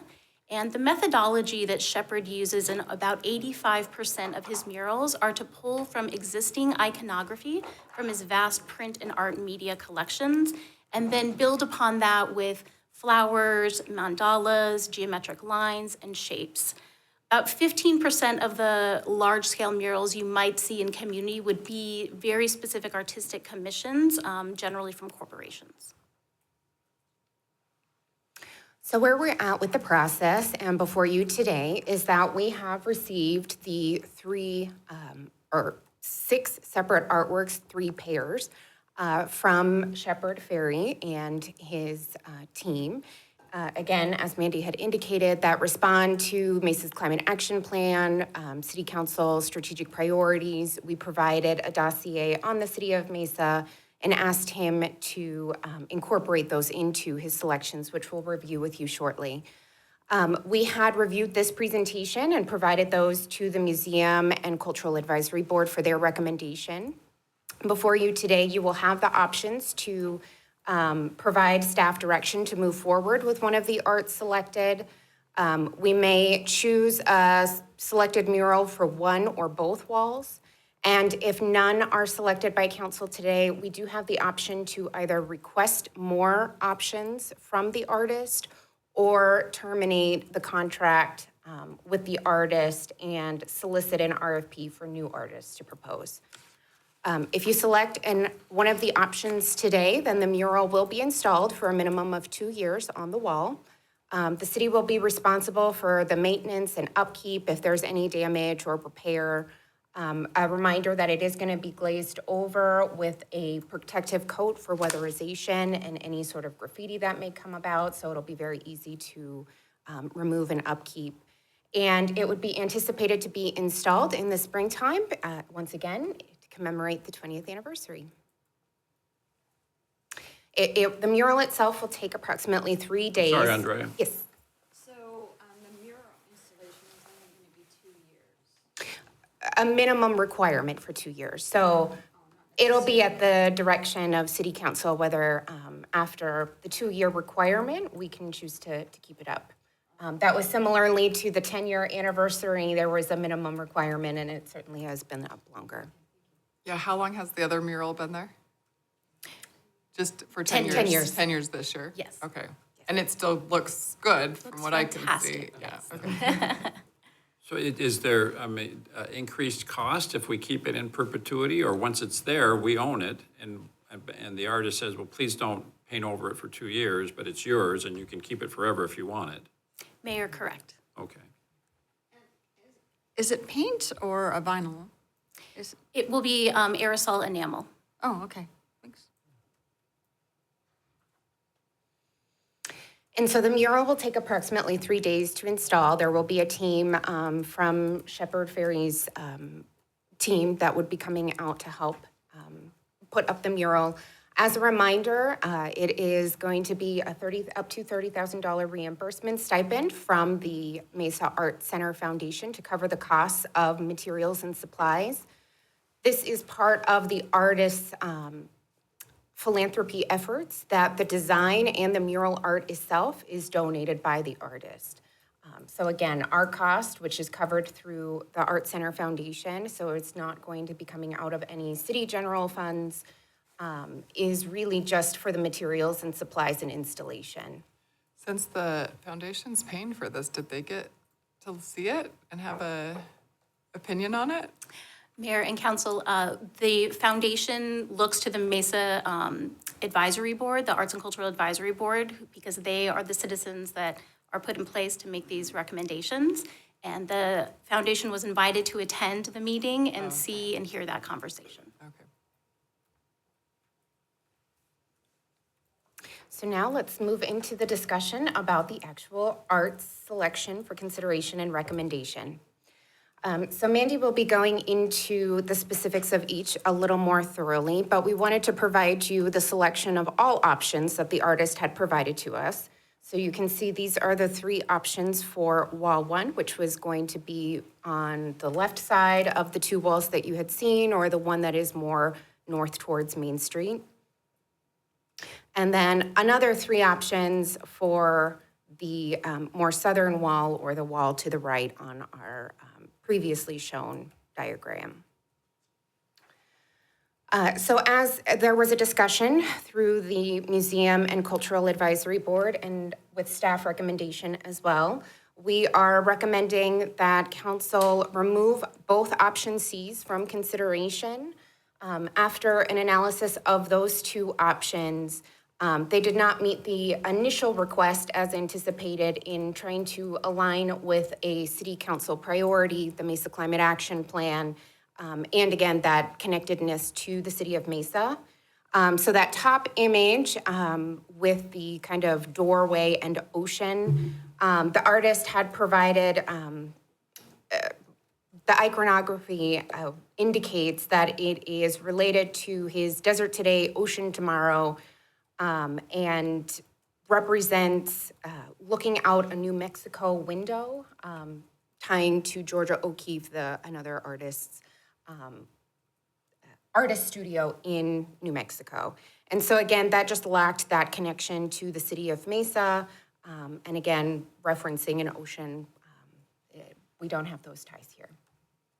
Number 2, you can see on the bottom, is in reference to his art vote, getting out for artists to vote during a previous election. Again, our preference was an indication towards a city council priority, the Climate Action Plan in particular. And so we are just recommending that these 2 be removed from consideration, so that way then we can move forward with diving deeper into the other options. However, these are available for council to consider if you wish. What was the no text issue? We had also, as you can see on the bottom left, there's the rise above with 2 arrows. That was also part of the request when we had provided the artist a dossier, is that we didn't want text necessarily on any of the mural walls. Just because of the look, or like the potential message, or? Right, exactly. So that way then we're refraining from putting out any messaging unless, again, council can certainly provide us direction otherwise if you'd like to consider this. But really to move forward with the intention of public art and for viewers to be able to make their own interpretations and to take what they see as meaning within arts. The text tells you what to think or something? Correct. So, I mean, the Costa Mesa example at the beginning of the presentation has, 3 different three different text segments, and I really like the way it looks, and I love the message rise above. I mean, especially if we said kindness or something. But I mean, I don't necessarily think the text is like a bad thing, but I don't know. We can talk about specifics, so you can keep going. But yes, and which is again these are available for council to consider as options. This was just purely recommendation from both the advisory board and staff. So moving forward, Mandy will go ahead and break down a little bit more of the iconography in each of these 2 options. So to Andrea's point, we do want viewers to come and encounter these murals and take away what they want. But as I shared, these images are very specifically pulled from iconography from Shepard Fairey's vast collection. So just to share a little bit about the images you see that are directly pulled from his print collection. So on both of these options, you're going to see a red bird. And this was part of the Birdsong Project for the Audubon Society to raise awareness and funds to protect birds and their habitats from the impacts of climate change. Specifically, this is a summer tanager, a beautiful red bird that was once extremely common but has seen a concerning decline in its population. A quote from Shepard is that, "I don't want this print to be a nostalgic picture of a romantic time that once was. Let's protect the birds for our time and the future of the planet." So you will see that red bird in both the A and B options, just in a different variation. At the top of option A, you're going to see Shepard Fairey's logo, which is incorporated into the sun. And then you're going to see the remainder of option A reflects his series of floral patterns, geometric lines, shapes, mandalas that are commonly found in his public murals. In option B, you're going to find the red bird again. You're going to see the floral patterns, geometric lines, shapes, mandalas, but you're also going to see the flower scales of justice. And this is from Shepherd's Cultivate Justice series, and it reflects Shepherd's aspirations for environmental justice. Yeah, Alicia. Can I ask a question? Does that bird live in Arizona? So it lives in southern Arizona, and it's only during certain climate times of the year. Okay, thank you. So for wall 2, option A, the first print is pulled directly from his Third Eye open letter press, and it incorporates a female portrait. Shepherd believes that what a third eye represents is a dialogue with one's inner self, higher consciousness, the idea of looking not only outward to observe, but inward as well. For option B, this is pulled directly from his bee geometric print series and reminds us of how much our planet depends on bees as pollinators. Pollination is a fundamental process for the survival of our ecosystem. Nearly 90% of the world's wild-flowering plant species depend entirely, or at least in part. Pollinators contribute directly to food security and are a vital part of conserving biodiversity. When you look closer at this bee drop, and if you need to turn around to look closer, you will find a water drop, an image of the planet, and again, you're gonna find the third eye.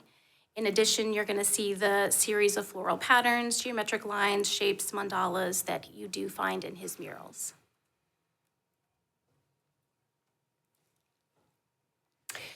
Arts and Culture staff did, again, review this presentation with the Museum and Cultural Advisory Board on November 21st.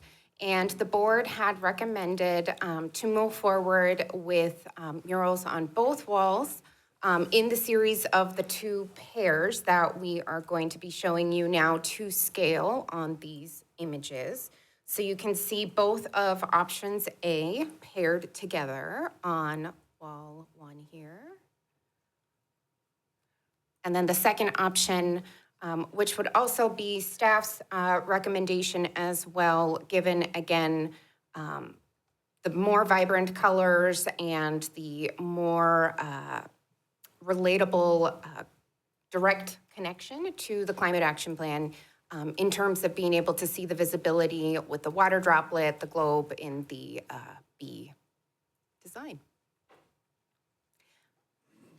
So again, what we're seeking from council today is direction, whether we choose to move forward with reaching back out to the artist to move forward with a set of these murals. We can again choose a mural for one or both walls. We can move forward with a recommendation as the Cultural Advisory Board and staff has recommended, which was the last pairing. We do have an option to go back and solicit new designs from the artist, or again, we can select to terminate the contract and move forward with an RFP process for new artists altogether. And with that, we are happy to invite any questions and discussion from council. I can't imagine anything more difficult than voting on which art is better than other art, right? Because by definition, we all have our own personal preferences, and that's just seems contrary to the concept of art, of let's vote on the best one, right? But so having stated that this is impossible, let's attempt to do the impossible. I'll start. I like the idea of eliminating those first 2, even though, you know, I get Julie's point about having some text it does communicate a message. And so there's not, you know, maybe we shouldn't have said that's not what we want. But having said that, I appreciate the fact that somebody's limiting my choices already. And I appreciate that a lot of effort has gone into this by an advisory board and by staff and a lot of other people to kind of willow it down to a few comments, a few choices. Personally, I'm going to be thrilled with either, if we decide to go through with either one of those options, I'm going to have a big smile on my face. My initial reaction was that I liked option 1 better than option 2, simply because it was a little more, it was less busy. I mean, and I loved, frankly, the female figure. I mean, the one female figure that we have is great, but I think there's going to be a lot of young women, you know, this is going to be an Instagram spot. And you're going to get a lot of maybe young women coming from their quinceañeras to stand in front of this and get their pictures taken. And so I just think it's a little more relatable. It's like there's an individual there, there's a person, and you kind of latch on to the image of a person. So again, my opinion is absolutely worth less than anyone's. But if I were to vote today, I would say I prefer option one, but I'll be thrilled with option two. I'm sorry. So take it from there. Don't say sorry. I'm laughing because I like the busyness. Speaking of different opinions in art.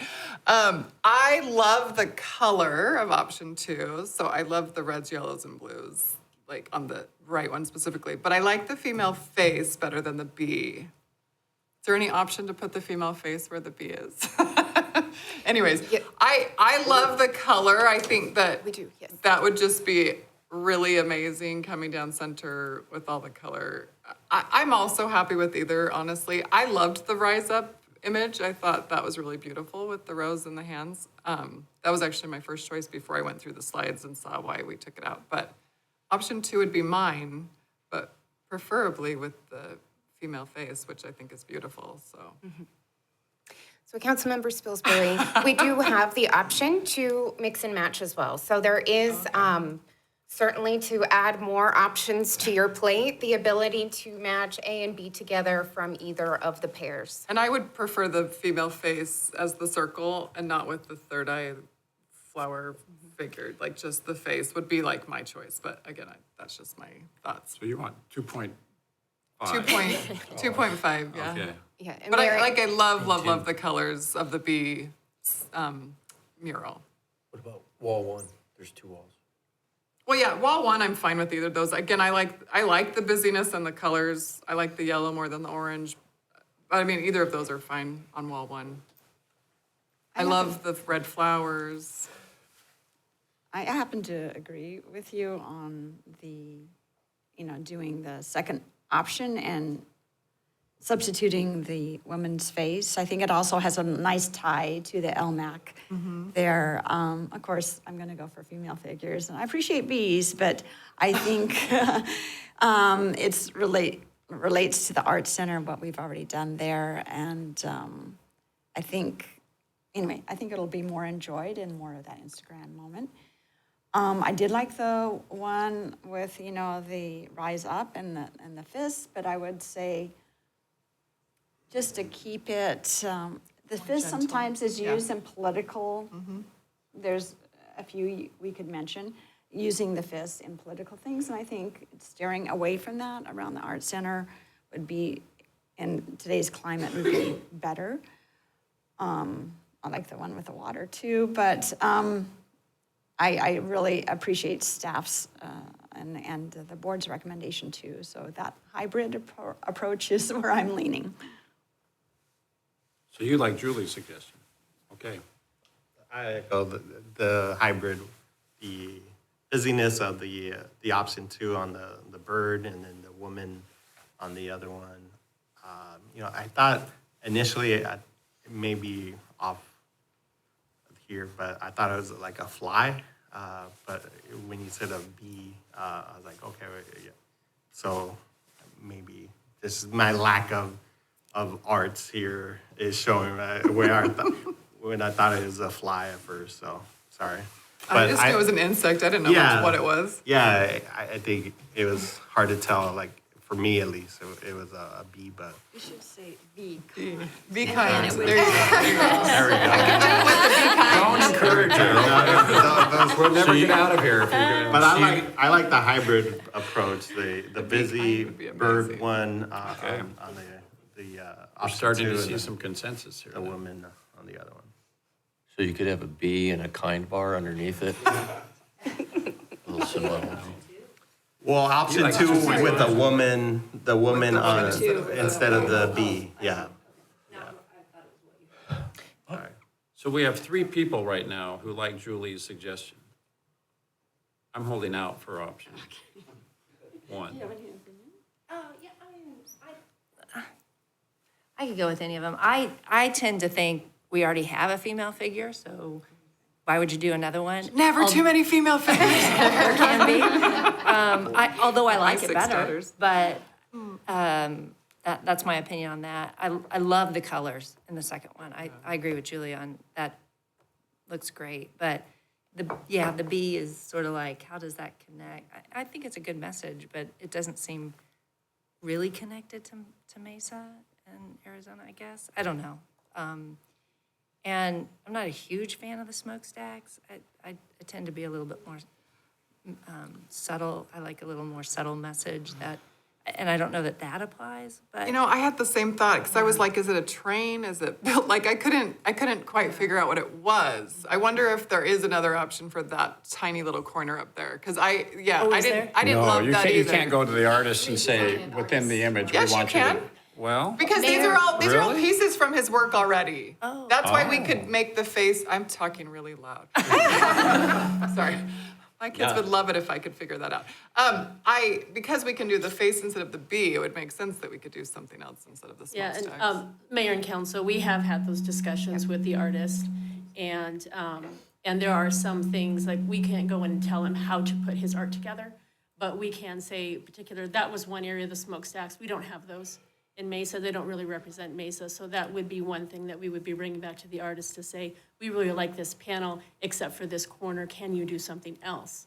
Like, you keep the and let him red, give us and maybe options. it's a black mountain, or it's a black, I don't know, whatever. Right, and let him give us some cactus. options on what we would put in that corner instead to Yes. better represent Mesa. I appreciate that. And Mayor and Council, if I can note to that, that has been with the collaborative discussions already in place with the artist and his team. So they had welcomed the opportunity for feedback to make sure that this is a fitting mural for Mesa. So I just wanted to indicate, as Councilmember Duff had stated, we certainly respect artist integrity here in the city of Mesa and would not have made that statement had that invitation from the artist and the team not already been invited to do so. What is the logo? I zoomed in, but is it anything? Mayor, Do you know Council which one I'm Spilsbury, talking yes. about? So that is Shepherd Ferry's logo from his collection. It's So, actually an not image that of one. Andre the Giant. same logo. No, the one that's on, go to the next one. It's in the little red triangle, and it's a circle, and it has a star in the middle. Correct, that's his logo. It doesn't, I don't know, I can't see. He's just played with the variation by turning it into Oh, a because sun that in star one. is, okay. And you can kind of see it's also. Oh, right there. Okay, so it's just a star with stamp of his, okay, perfect. I couldn't tell what it was. Do you have any thoughts, Scott? But just before, so are there three people right now that like Julie's 2.5 with substituting the smokestacks for something more Arizona relevant? Mayor, we can, the artist is open to feedback, and so Yeah. we will be taking back all of your feedback to the artist, and then they will take that into consideration about what they can do. As I mentioned, 85% of his murals are gonna pull from his existing iconography. So that, we could ask if that could be blank, or is there different iconography that possibly could be pulled into that space? Right, probably. And are you suggesting, Julie, to keep the B as it No. is, just put the face in there? No, none of it, just have I would the take other the one. B out and put the circle of the woman That's if what I I mean, was but you'd have all designing it. those colors around. Yeah, but existing. keeping the same, I love it. I love the Yeah. colors, the style, the geometric patterns. Like, I think it's really eye-catching. I just don't love the B. And the lady's face is its own graphic? Find out. I mean, it's not connected to the rest of, Mayor, below? Councilmember Goforth, this option A that you're seeing is directly pulled from his letterpress print. So there's no variation here. He's pulled this directly from a print that he has. so there's really, you can't really do that. Well, I mean, we have But to Mayor and ask Council, him. but with that feedback, though, what we can do is bring that feedback back to the artist for this panel, and what are the other options besides the B? Okay, maybe there's something. That could go on that panel, so that would be feedback we can bring back to the artist, and let the artist give us some options about what he would recommend then instead. I think we could, if we start, I don't know. The woman's had two start rearranging that. I think when it's already an established piece of art and it's representing the third eye, you know, there is symbolism, there is the part, you know, that's very relational to the woman. It's not independent. So I think we. I just don't, it wouldn't, I'm fine, but it wouldn't fit quite great. No, in I the- like it as is and not in the place of the bee. Yeah, well, I just love the colors. So, I mean, I would just like to see what other options he comes up with. So Mayor, Council, if I may interject, again, while we're looking at, so just to clarify, option for wall one, we are hearing the consensus for letter B. While staff, we feel confident that, again, this iconography for the smokestacks would be able to provide feedback to the artist and his team. Because again, we've had some of those conversations on the back end already. This would be one that we feel may be able to have alternative options for in the final design. When we're looking at wall two, as again, Councilmember Duff had indicated, those would be much more significant changes and alterations to the actual prints. We would then be looking at having to exercise the clause within our contract that is really requesting then additional options from the artist for wall two. To make any significant changes to either one of these prints would really obstruct the integrity of the prints that have been provided. And it is a clear statement within our contract that we are not allowed to kind of, you know, mix and match pieces to create our own custom design. I And feel so like I just you wanted said to we clarify. could, and then now we said we can't. Correct, and that is, I you know, said. it's a That's correct. technicality of you have, again, we have already had some initial discussions, and the artist had provided indication that where you have a piece that has multiple iconography, that they're open to having some of those discussions. Well, With so, wall two, it's a little bit more complex given the large scale of the iconography itself. There's two iconographies that are really, I would pick B representative then here. because of the colors, because I think it's just much more eye-catching. But I would like to ask him if there's another option for the center. I think that's, maybe he'll say, nope, that's what it is, or maybe he'll say, sure, I can come up with 3 other options. Like, I don't know. But I Yeah. love, the colors to me are so eye-catching. So No, I disagree. I think like the woman. the one wall, you've got a collage of different Perry images. And so, but each one of those is a standalone art piece. But with the woman here, you can't say, yeah, we want you to redo the art piece. I mean, A is an art piece, period. It's not, you can't come in and say, I'd like the Mona Lisa's eyebrow to be raised, you know, but. You could. You could, but I don't think that would be well received.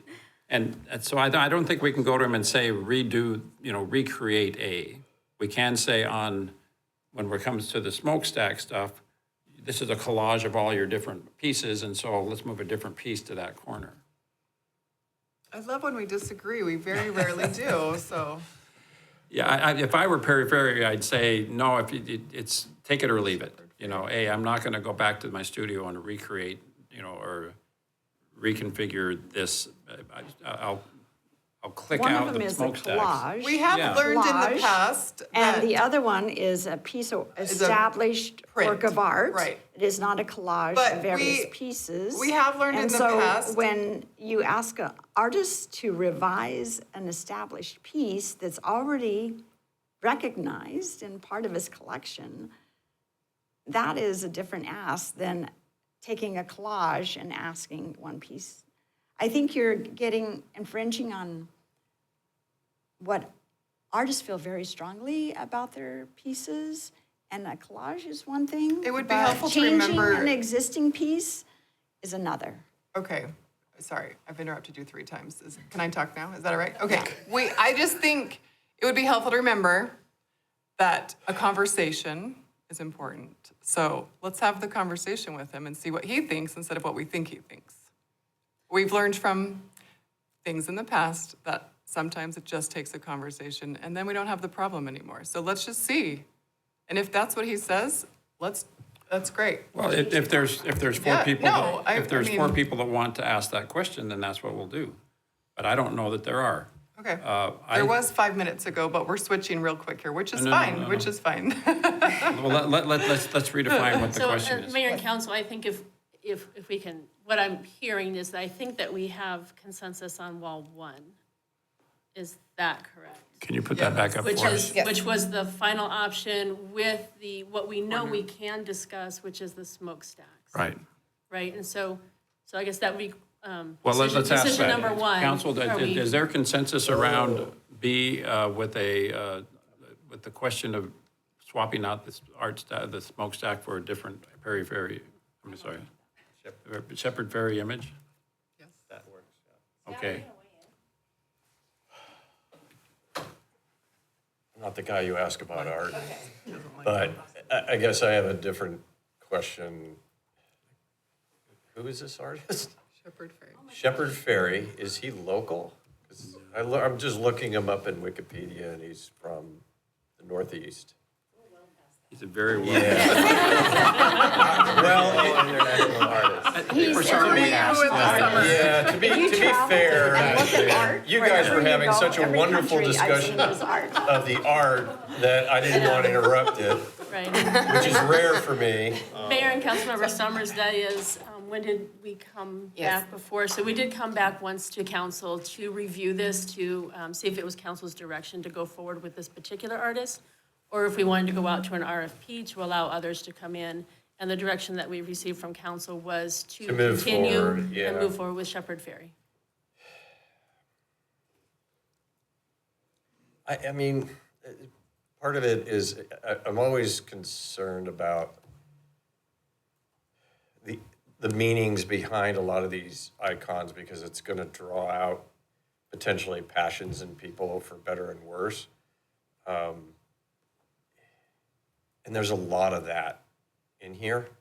I'd almost feel better if it was art for art's sake without necessarily hidden messages placed in them.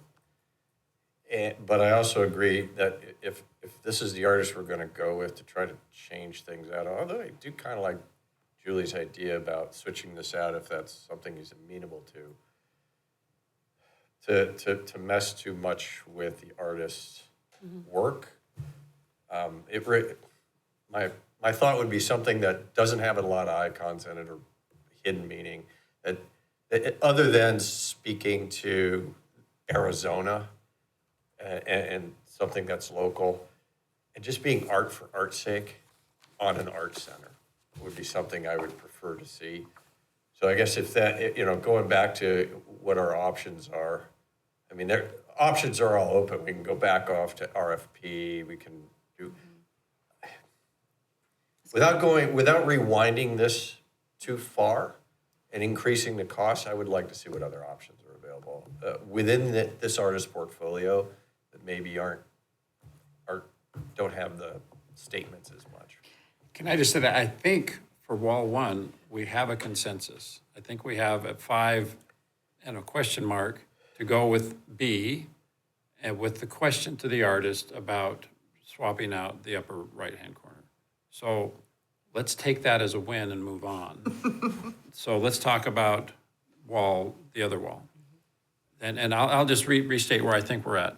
I think we like A. Julie would like to see A modified.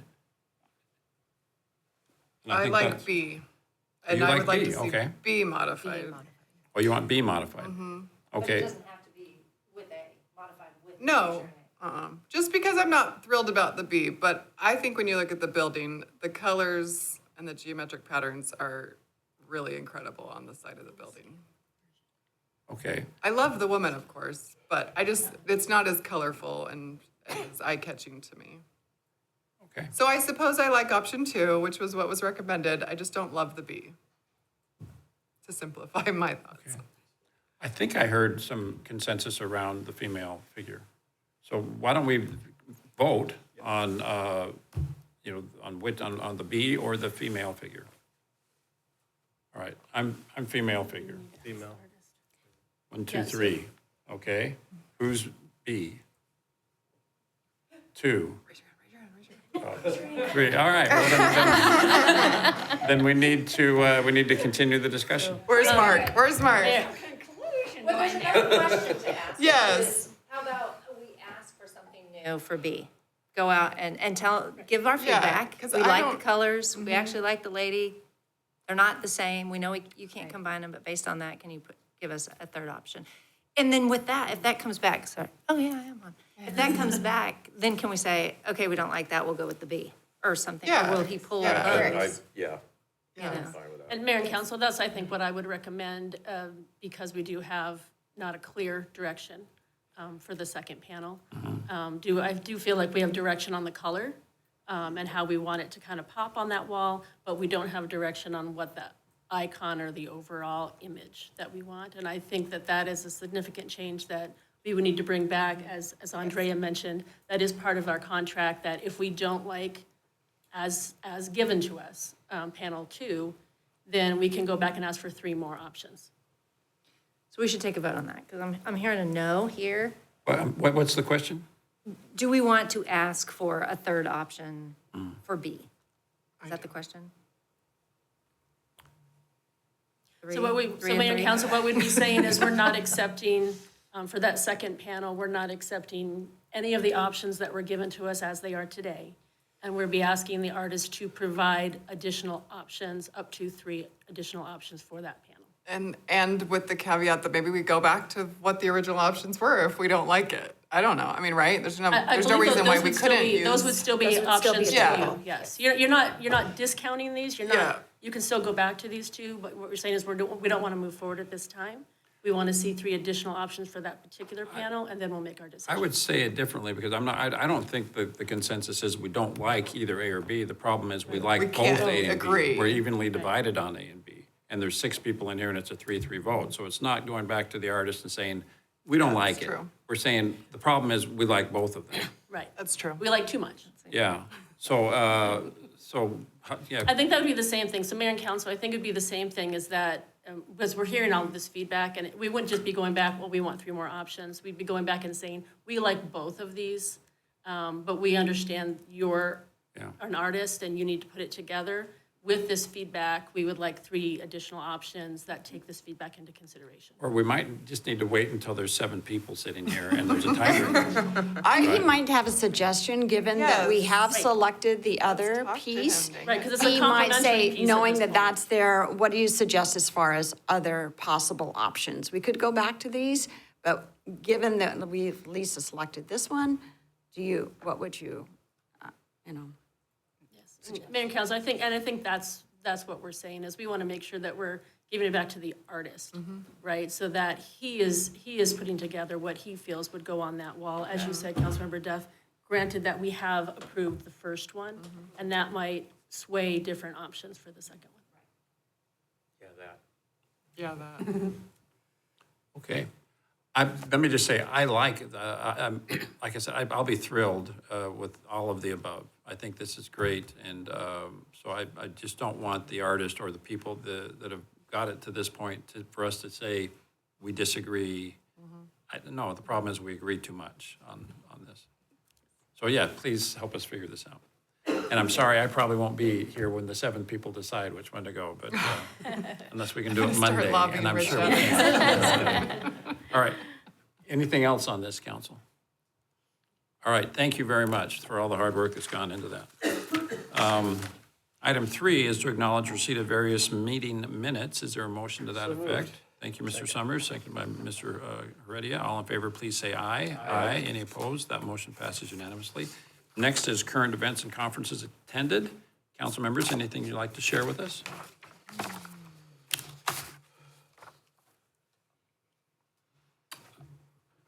Jen? Well, there are a couple of things that we all attended, but I think, Mayor, you would probably want to address the urban forestry. Thank you, that is on my list. Yeah. Event, you know. so- Thank you. I'll do that while you guys think of something else. There was a tree planting event at Sheepherders Park, which is the neighborhood park that my family has utilized for the last 30 years. So it was particularly meaningful to me. And it was, as we know, we're part of our Million Tree Challenge, and we're looking for places in Mesa to plant trees. And so I was glad that this happened in the park adjacent to my neighborhood. And it was also, I appreciated folks used it as an opportunity to say thank you to the mayor and just talk about the importance of the Million Tree Challenge. So it was well-attended, beautiful trees at Sheepherders Park. I'm looking forward to watching them grow and flourish as I push my grandkids in the swing sets there. But thank you to everyone involved in that, and I hope we see many more similar events in all of our parks. Who else? Julie? Oh, my mic's still on. Councilmember Heredia and I went and toured the new Child Crisis building over there, and it was incredible. Probably most of you have already seen it, but I wasn't able to make it to the ribbon cutting, so I enjoyed seeing what they're doing over there. Beautiful, beautiful new building. Really great work being done over there. And then Councilmember Duff and I attended the Mesa Community College Empowered for Student Success kickoff. All the Maricopa Community College, all 10 of them are doing a big fundraiser campaign to help with student success over there, and I'm grateful to support that. And then I wanted to congratulate Dr. Matthew Strom was appointed yesterday to be the new superintendent of Mesa Public Schools. So he's an associate superintendent currently right now, and I'm excited for him and for the district and the impact that he'll have on our city. And then, yeah, just loved the celebration of you last night. One of many that we're getting to participate in. It was so sorry. beautiful. I had to keep reminding myself that you weren't dying, but You never know. Just going in a wheelchair. Yeah, that's right. it was a really beautiful evening. So thank you to everyone that was a part of that. Thank you. I should have expressed my appreciation for that as well. It was a very sweet event, and we're looking forward to me expressing my appreciation to city staff on Monday before our council meeting. We're having a city event, so I'm looking forward to that as well. Thank you. On the MCC event, the Empower Student Success thing, I just want to add a shout out to AT&T for their $70,000 check to the project, and that'll go towards students' scholarships. So That's great. thank you to AT&T. All right, thank you. Mr. Butler, what does our schedule of future meetings look like? Mayor, council will be back here in this room at 5:15 on Monday, December 9th for study session. And now that we've kicked the tires down here, we'll go upstairs at 5:45 for our first council meeting in the new chambers. Great, that's very exciting. All right, thank you. Is there a motion to adjourn? Thank you, Mr. Summers. All in favor, please say aye. Aye, thank you. We are adjourned. Go grab your cinnamon roll if you.